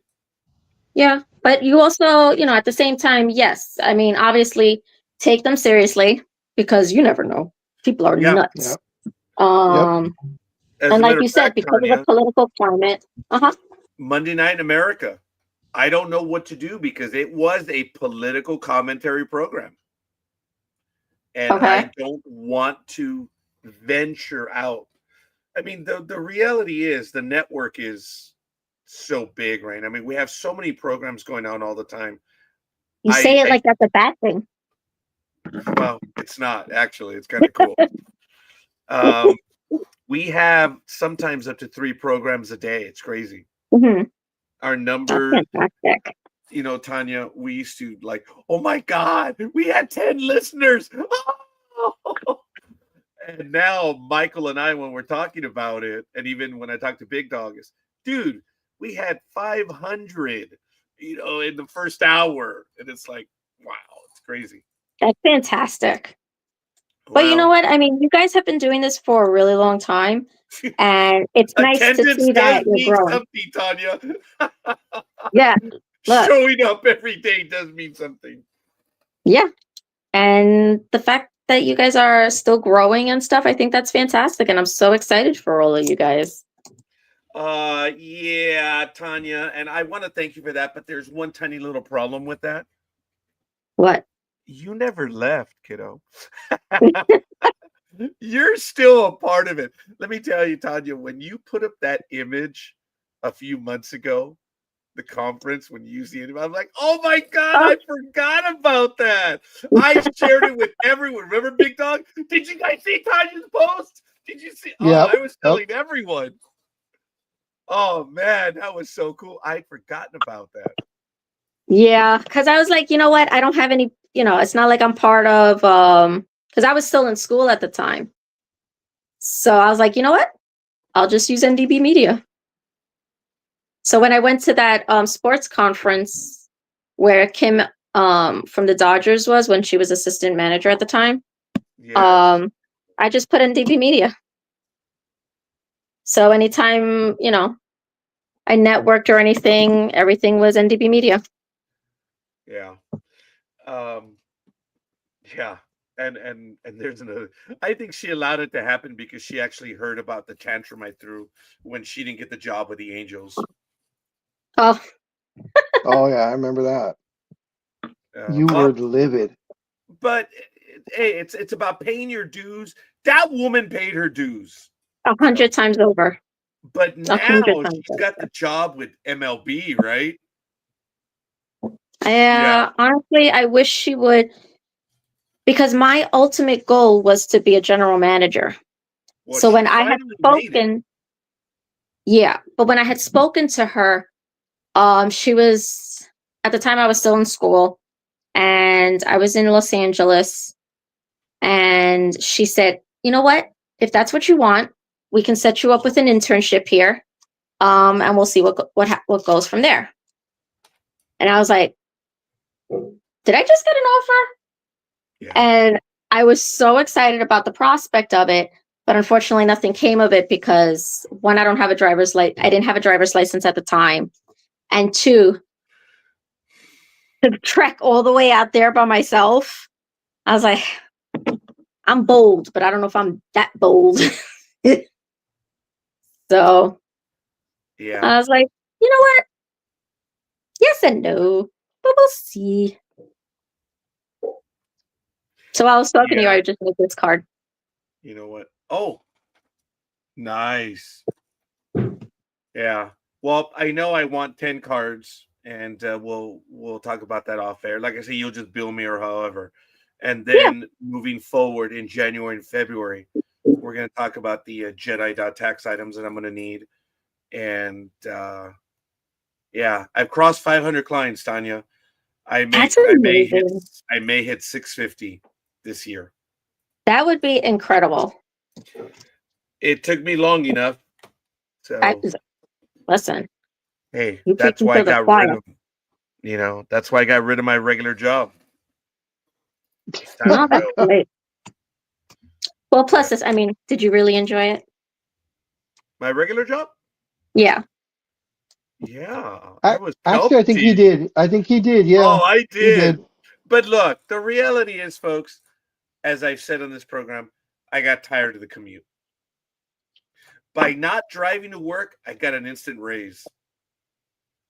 Yeah. It's amazing Yeah. how much you save when you don't have to commute. I'm sorry, what was that, Tanya? It's amazing how much money you save when you don't have to commute. Oh my God, yes. I Number one. spend on average $800 a month just on commuting. Yeah. Yeah. Yeah.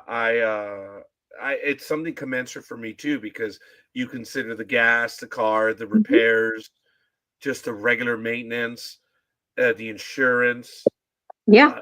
everything, because my insurance has gone down precipitously because I don't drive as much. Mhm. and it's just much better for me. I mean, I'm back to paying $350 for full coverage for 6 months. It's like I hadn't done that in a while. So, like, one of my cars is $350, and I Mhm. pay that one September through March. Wow. Which one of the fleet? Which one in the fleet is that? That's the Maxima. Because Oh, it's a what? Not a regular commute vehicle. It's a what do they call oh it? yeah, I know what you're talking about. I can't think of the word either. I know what you're talking about though. Yeah. Yeah. And since Tanya's here, here's an oldie but a goodie. Since you were talking about how much you enjoy your job, uh, Tanya, he really started enjoying his job when he got a raise and he didn't have to draw circles anymore. Thank you, Raj. Oh my God, that pissed him off so much when I would tell him that early on. I say nothing. I'll let you handle that. Yeah. But I mean, Love you, Raj. Discount. my ultimate goal is, and my boss is very much aware of this, is to make my little business Mhm. the only job. Because Okay. one, I hate working in news. And as much as I like sports, I don't follow it like I used to anymore. So to get back into it would be a little difficult.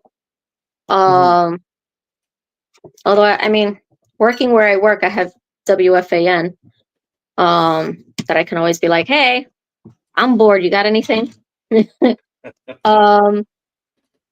But yeah, I'd rather, because the ultimate goal is to move to Florida. Oh, you do want to go? Yes. In the Orlando area?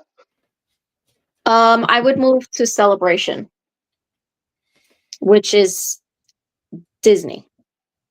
Oh, okay. Disney, but not Disney. Is that the housing community by Disney? It's not really like a housing community. Disney is actually building their own themed community, but who the hell Yeah. can afford it? Not me. Oh. Oh, I do remember reading about that. Yeah, yeah. So I was like, you know what? I was talking to my husband one year, and even he was like, no, it's so hot. It's far from our families. And I was like, okay, you know what? He has a point. But at the same time, I'm like, I don't want to be in New York forever. I hate New Yeah, I York. I can see hate the that. politics of New York. And everybody's like, well, aren't you worried about the politics out there? Not at all. Not at all. I don't care about politics. Yeah. I mind my own neck, and that's it. If you mind your own business, whatever. People could say whatever they want to say. I don't care. As There long you as you're go. not doing anything to me, attacking me or whatever, I don't care. You believe what you believe. I believe what I believe. Leave me alone. I don't attack you. I don't criticize you. Déjame tranquila. A mí no importa. Yeah. I hear you. So are you coming out to Disneyland once they build the supposed third park that they've been If they talking ever get about? around, if they ever get around to building it. I Well, actually was. Yeah. actually, I have a little bit of dirt for you guys. Okay. They're gonna fill out California Adventure, where they have all the maintenance stuff to the southwest of the park, meaning they're not going to have any maintenance on the grounds. So they've already put the permission to get rid of the hidden Mickey on Disney Way. So they don't know if it's going to be a tunnel or if it's going to be a bridge over to the west side of Disney Way, where that massive parking lot is, where that's where they're going to have Avatar Land. And Okay. so that's not a new park. That's Okay. an expansion to Disney California Adventure. So Okay. the third park, they don't have enough land for it yet. Oh, I believe it. I believe Now, it. could they claim eminent domain? Disney, no. Well, I mean to expand, like the way they did with Dodger Stadium. Okay. No, it's a private organization. Okay. So, no, laws have changed. Ever since what Dodger Stadium did, yes, I know. Yeah. So, Well, are the Mets going to get Framber? What's the pitcher's name? Valdez Framber. Are they going to pick him up, Tanya? I don't know what the hell the Mets are doing right now. They got rid of Nimmo. Not that I was a big Nimmo fan. I mean, fine, yeah, he came up in the organization, whatever. Like so many people are like, oh my God, he's gone. Why? And I'm like, shut up. They're players. They're people. But I honestly I'm looking at what it is that they are doing, and I'm like, what the hell is going on? Because of what happened during the season, I don't think that they're going to really be paying guys this year. I don't think that they're going to do like a big splash trade. I do know that there are talks about them not keeping the core anymore. So Oh, okay. that's going to be interesting to see during the off season. I do think I had no problem with them getting rid of Nimmo. However, they brought in another second baseman, and I'm like, guys, how many freaking second basemen do we need? Like, stop it. You guys need to invest in the outfield. You guys need to invest in pitching. You guys need to invest in bats. There are holes. I think that they screwed up last off season because they had the core. They had who they needed. Were there areas that needed to be filled out? 100%, but they didn't. They were stupid in getting Juan Soto. I don't care what people say. There's no human being worth that amount of money. That investment could have gone to the bullpen. That investment could have gone into paying Alonso and keeping Alonso. That's what I would have preferred to see. Instead, you got somebody who won't even sign autographs for people. Like, I get it. Like, I get that some of these guys, they're not allowed to because, like, say they're with Steiner Memorabilia, they're not allowed to actually, they're not allowed to sign autographs. Like, I think not Jeter, Alex Rodriguez was among them. Yeah, they had that because of their endorsement deals, right? Right. So I don't know if that's the case with Juan Soto, but I don't, if it was an adult, fine, whatever. You can tell an adult no. But if it's a kid and you tell a kid no, you're a jackass. I don't give a crap about your. Yeah. Mm-hmm. We had that conversation at the start of the program because the person that asked was Odalis Perez's ex-wife's daughter. Asked for a photo while he was having a meal in the Dominican Republic. Oh, you're asking for a photo while somebody's actually having a meal? No. Bye, Felicia. There you go. That's what we said. Yeah, I knew Tanya was going to, when she knew the entire thing. Yeah. My thing was maybe you go up to him and you ask and say, after you're done, can I have a picture? Mm-hmm. Or you catch him before he even orders. No. But while he's eating, then you don't. No, you don't bother. I wouldn't even do that. When you see them get up, and they're heading out, maybe approach them, but approach them outside. Yep. Don't do it while they're eating, while they're having dinner. If they're especially if they're with their family. Do you know how often these guys actually spend time with their family because they're all over the country playing baseball and what have you? Let them have their family time and then approach them after the fact. See, and that's what I was saying. That's what I was telling Scorekeeper earlier. Her being the ex-wife of a former major league baseball player, she knows how precious that time is when you're eating with your family. And she goes and complains, and she does the same thing and then complains when he says no, even though she knows exactly how that feels to be interrupted in a meal. Hey, Speedy, dude, you got to join in this conversation. I know you're just sitting there. I'm just waiting to jump. I always wait to jump in. Dude, you got to jump in. But Tanya, you know that. I want to remind you of one thing. Remember when Jose Reyes left the Mets? This is 15 years now. Remember, what did I tell you, Tanya? I said, no you're idea. not going to miss them. No, Was I right? no. This is the thing. This is the I thing didn't miss. about I don't miss them at all. Yeah. Go ahead, I was like, Speedy. why do I need years you? ago, I was at a mall in Newark, California, when they still had hometown buffet, and I saw some of the BTW wrestlers. They were eating, and I'm like, "Oh, they're here." And my neighbors were with me, and they were like, "Go say hi to your friends." I'm like, "I'm not going to go say hi to my friends. They're eating, obviously, having a meeting because they were with the promoter." Mhm. And then afterwards, they were like, "You could have came over and said hi." I'm like, "I didn't want to intrude. You guys were eating. What am I supposed to do?" And they're like, Yeah. "Yeah, that's true." But Tanya, how did you feel about that one lady this summer in Philadelphia where she grabbed the ball, acted like it was hers from a kid? Oh, We talked about this on the show. And Philly fans even booed her out of the building. MLB was like, "You're gone." You really want my opinion on that? Yeah.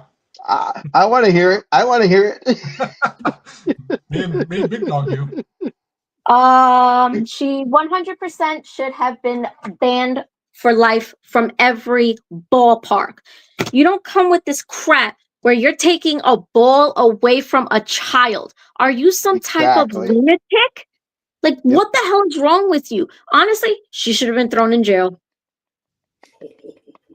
I would have put her in jail. Didn't Philadelphia once have jails in their ballpark because their fans were stupid? Yes. Well, here we are. Yeah. I mean, come on. And what got me is after when she got all the flack and ended up getting fired from her job, she couldn't understand why everybody was against her. I'm just like, really, lady? From a kid? You take it from a kid? Oh, the entitlement. Yeah. She Oh, told- yeah. I remember the she told dad. the media. You She could told see the media, shock. I didn't do anything wrong. Yeah, I don't know you what everybody's did. so pissed off about. Her contention was that she should have caught the ball. She said she but you did catch the took it ball. away. Oh, But well, remember, video doesn't lie. okay, but I do. Go ahead, Speedy. She honestly, anybody who takes a ball, first of all, you're a grown-ass adult. What the hell do you need it for? Exactly. Yeah. Are you going to be sitting there looking at the ball like, oh my God, look at this? It's a ball. To a kid, it's the whole world. But to an adult, grow up. Because every time I look at you now, I just want to throw up. I love you, Tanya. Like, honestly, you've got to be like some type of special. Oh, yeah. Especially you know the way the dad got it, went and gave it to the kid, and she just marched across that entire section of chairs and stuff to go up and just get in his face. Yeah. You know, first of all, I wouldn't have given if that was my kid or like my grandson. No way in hell am I giving that ball back. Okay, Big Dog. The reason why he gave it up is like all of us, when we're out in the wild, we've heard of Sasquatch, but until we actually see Bigfoot and we see a Karen in the real world, oh my God, they actually do exist. You're actually scared of them. Nope. I don't. Nope. I'm old. I don't give a shit. Well, look, the rules in baseball are very simple. I know. He who comes up with the ball wins, sadly. Exactly. It's a free for all, and whoever grabs it, that's that person's ball. Yeah. And it doesn't matter if you say, well, I had it, he took it away from me. Yeah, well, okay. Sorry. Well, just like video. That's the way just like last are. Just like last year, remember the 50-50 ball from Ohtani? When that one little kid said, "Oh, I had it in my hand," and they clearly showed that they were fighting for it, but the other guy came up with it. Yeah. And the kid tried to sue him in court. And the court, as soon as they got to court, they laughed him out of there. No way was it going to hold up. I remember I told Big Dog someone was in a big race and they were going to be in Anaheim. I said, if we go, dude, if we were to get the ball, remember what I said? We're out. We're gone. Yep. If you get the ball, you really can't stay in the stadium because they will If you hold on to it, they'll take it from you. Yeah. You gotta go. No, And- I don't care. If it's a child, you do not take something like that away from a child. Yeah, I Care. agree. I don't care about the rules. I don't care about nothing. It's a kid, for heaven's sake. But you know what? She got exactly what she had coming to her. So next time, lady, That's maybe right. you'll think before you actually be stupid. Yeah, you know. Yeah. It just pisses me off because to me that's just entitlement. Like, Yeah. just stop. Yeah.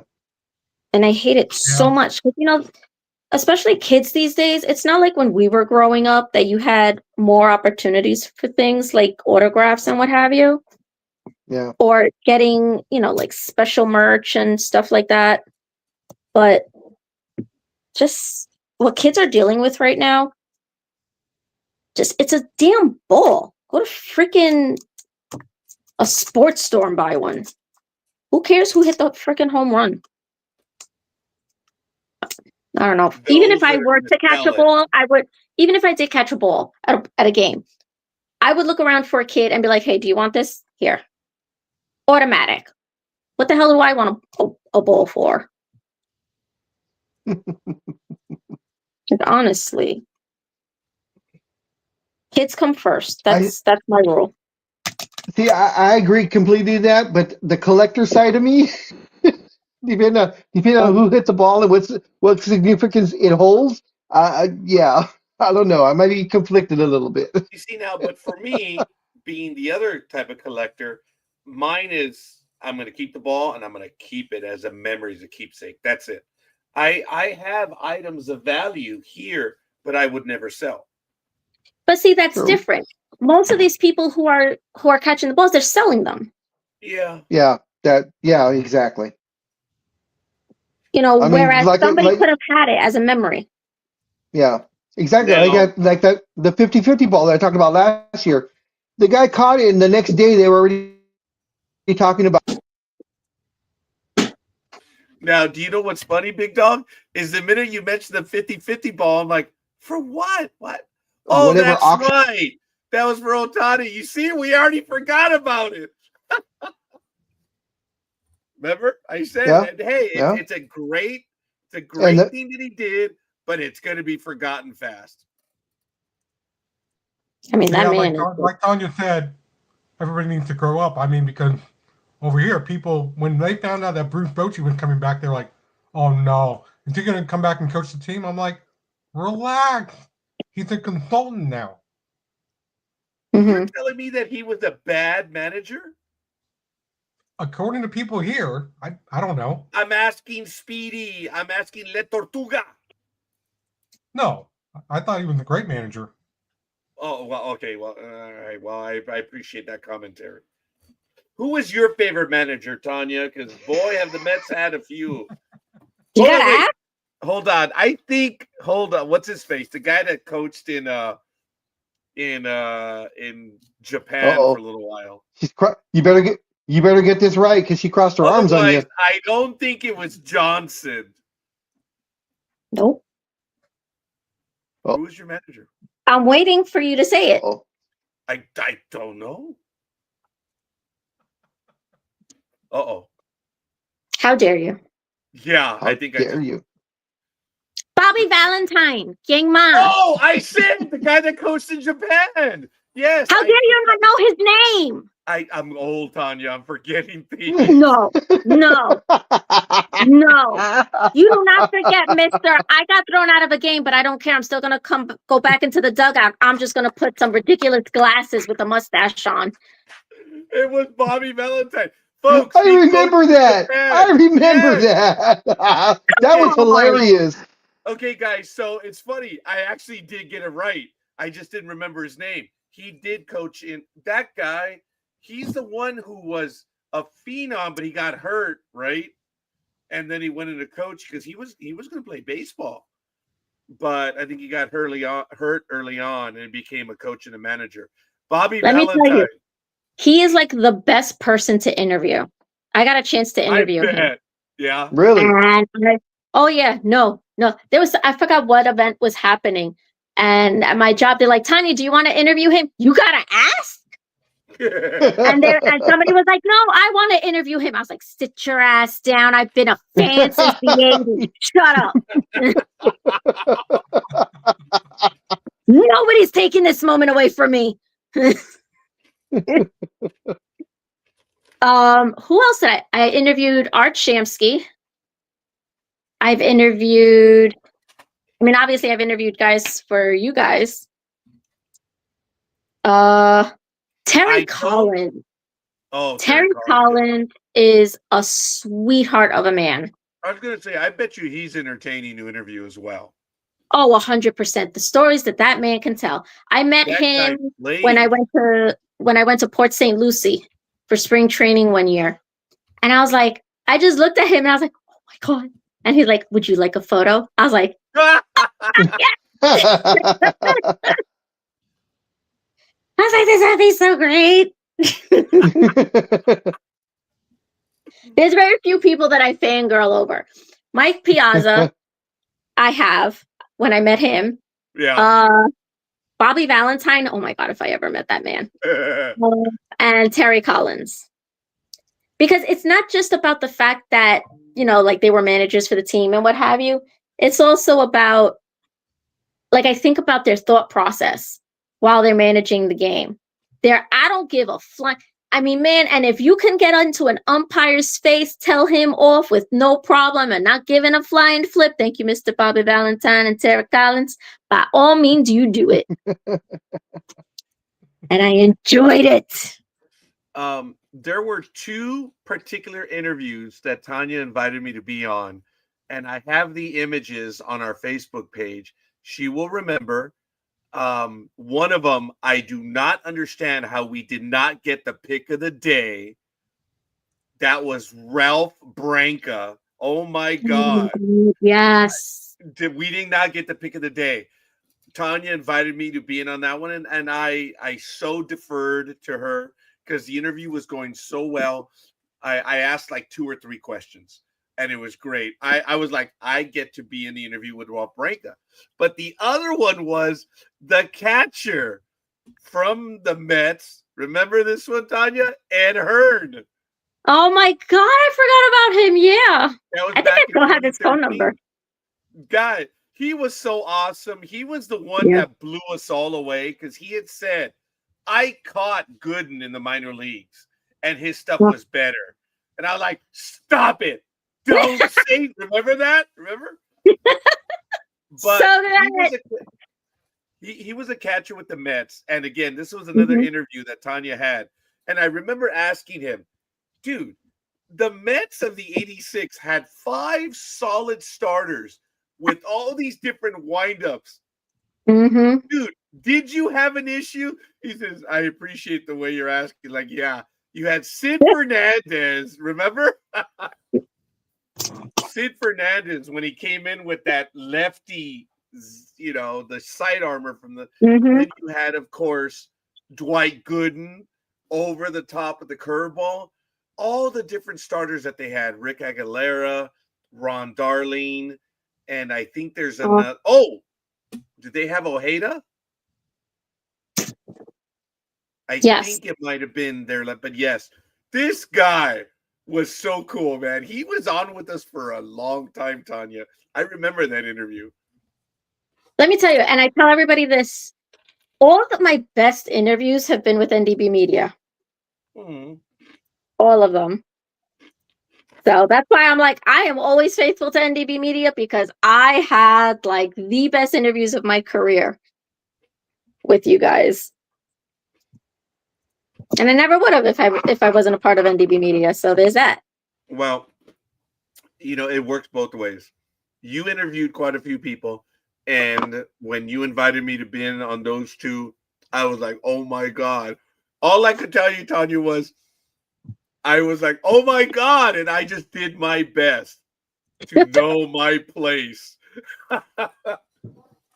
And I limited my questions, but they were so cool. They were good people. Ed Hearn, Ralph Branca. Oh my God. Yeah. Absolutely amazing. And I I have those memories for the rest of my life. Like those will forever be like the highlights of my short-lived sports career. Yeah. Those weren't the only ones. Those are the ones that I remember immediately. Yeah. There he is, right there. Ralph Branca, 2013. Yep. They were both in 2013? Yeah. So that was on June 6th. Be right back. And when was Mr. Hearn? Forgive me a moment. I probably put them all up at the same time. I don't see his image right now. I just saw Ed Hearn.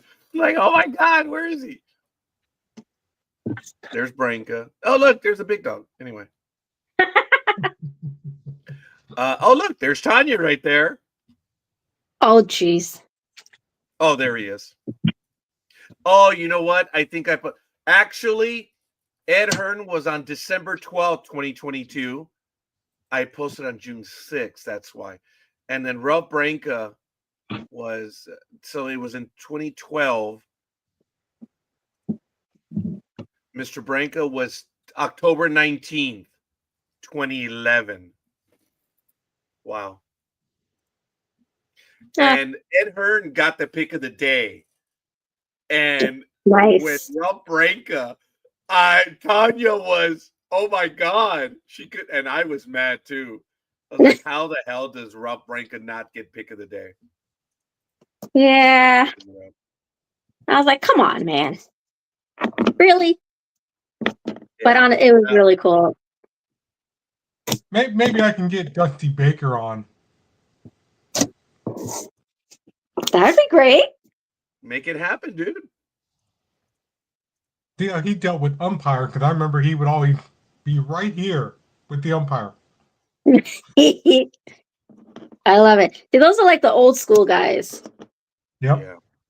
These guys now, they're afraid of fines and they're afraid of suspensions. And I'm like, I don't give a flying crap. You just did what to my guy? Let's go. Round one. Hey, all I can say is that I'm happy that I got Bobby Valentine right. I just forgot his name. So we're still on the same page on that. So that's kind of cool.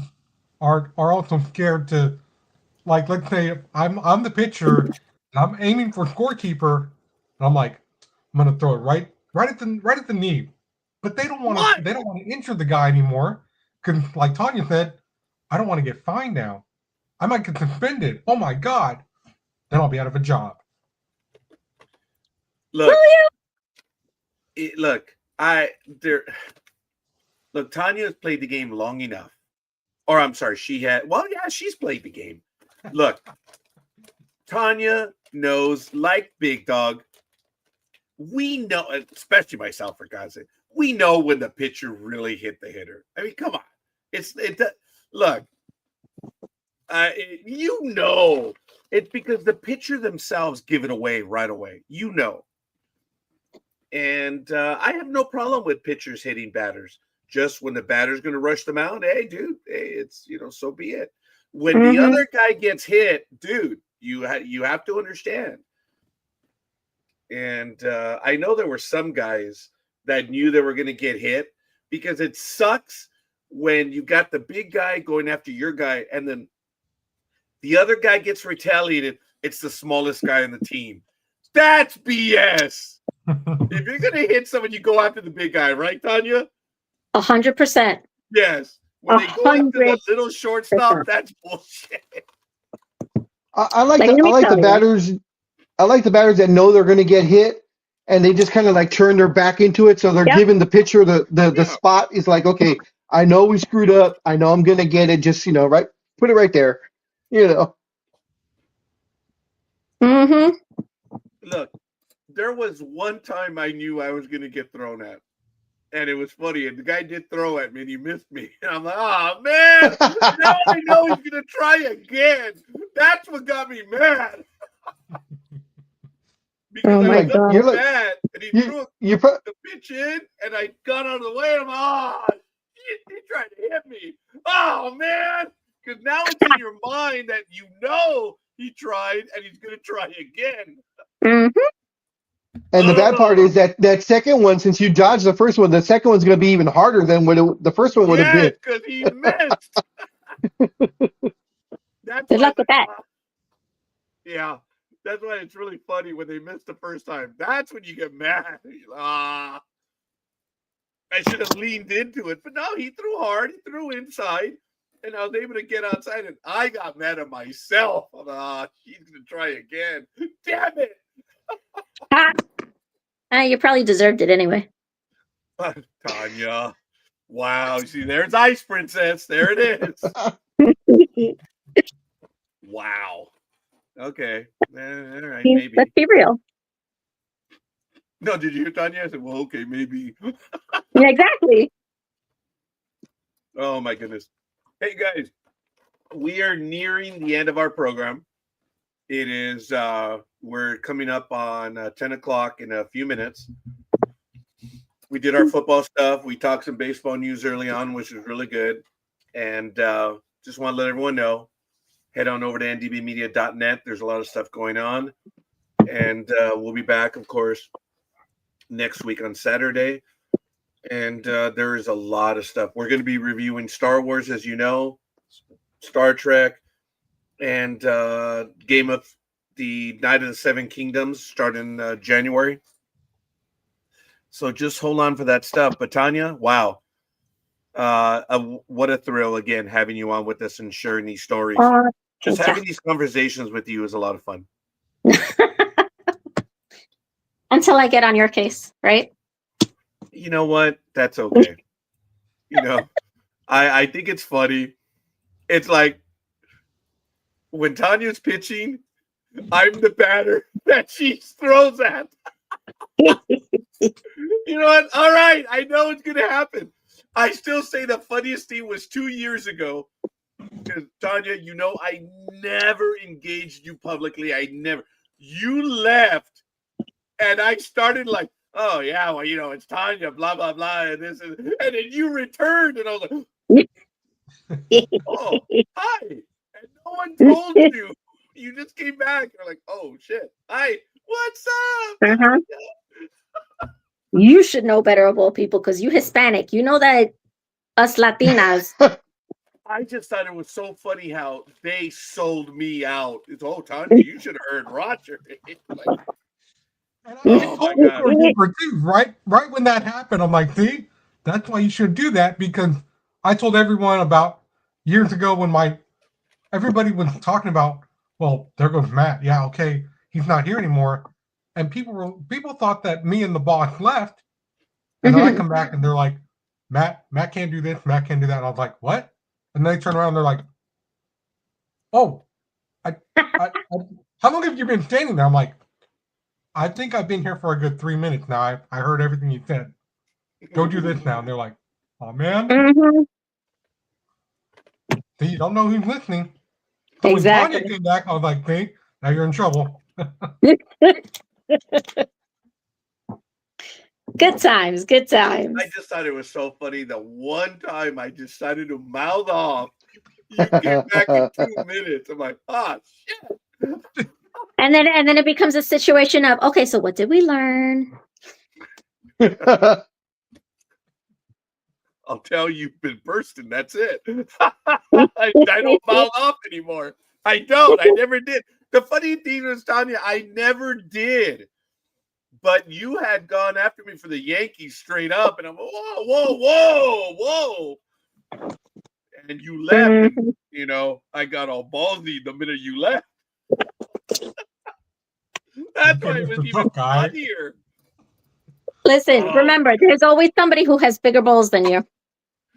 Yeah, well, sadly, that day it was quite clearly proven. That was one of our funnier moments, Tanya. Oh my God! But it was so funny that when you came back in, I was like, "Oh, hey, Tanya Grazer!" Oh no, Roger was talking shit. They didn't even hesitate. Nope. Everybody was like, "Well, alrighty." Yeah. I have one news article. It's not sports related, but we are It's comic related, so it affects a few of us here. But there was an auction last week from Heritage, and it was a Superman #1, which of course Mhm. is the book after Action Comics 1.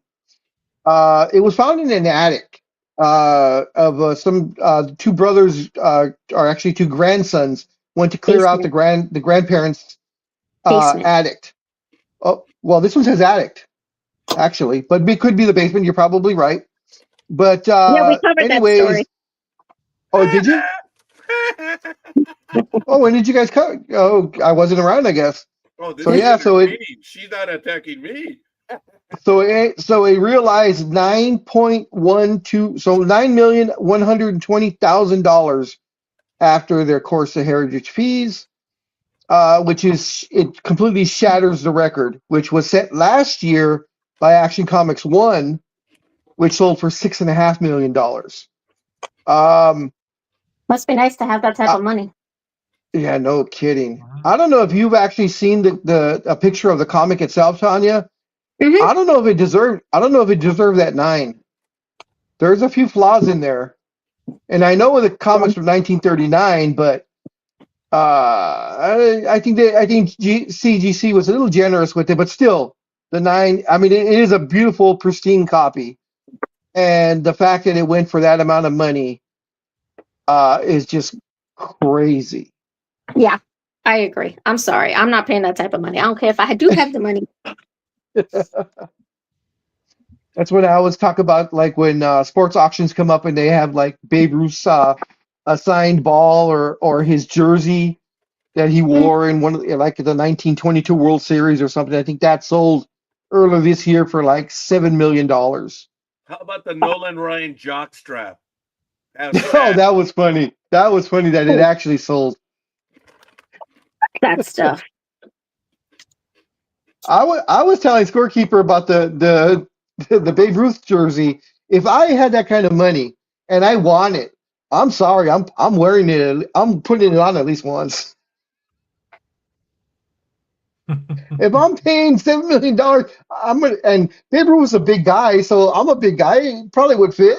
Well, remember, David Wells bought the Yankee cap Oh yeah, for and $35,000. he wore it. And he Yes, wore it. He got fined, but I think he sold it for like $300,000 yes, he did. because it Yeah, was worn twice. What's that? That's a comic that sold for $9.2 million. yeah, yeah, right. That's what it is. That's funny. I just want one of those big, huge comic Well, books for some reason. I see super. Okay, I know the one on the right is Superman Blue.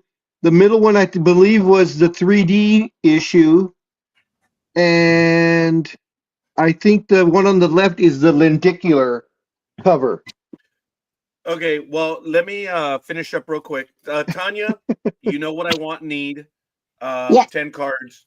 Just let me know. Just get a hold of me whenever, okay? Will And do. Thank y'all. I thank you, and then we can get back to the rest of the stuff. I'm going to have to get going either way because it is 10 o'clock. Same. Same here. Oh, I okay. have to get on the road. Godspeed on your trip, young lady. Thank you. Thank Everyone y'all. else. Yes. All Safe right, travels. guys. We appreciate that, and we're actually going to end the finish under 4 minutes. Unbelievable. I mean, 4 hours. So this one's good. All right, guys. We'll see you on the other side. Thank you for joining us, and appreciate it. Bye, guys. A lot of football tomorrow. We'll See see ya. you guys. All right, guys. Take care. Peace always. We'll see you guys on the other side. Bye. Be safe, everyone. There you go. There it is. That's the one. See, my problem is there's this, right? If you notice over the S, there's Okay, that little my man dark Dean. spot.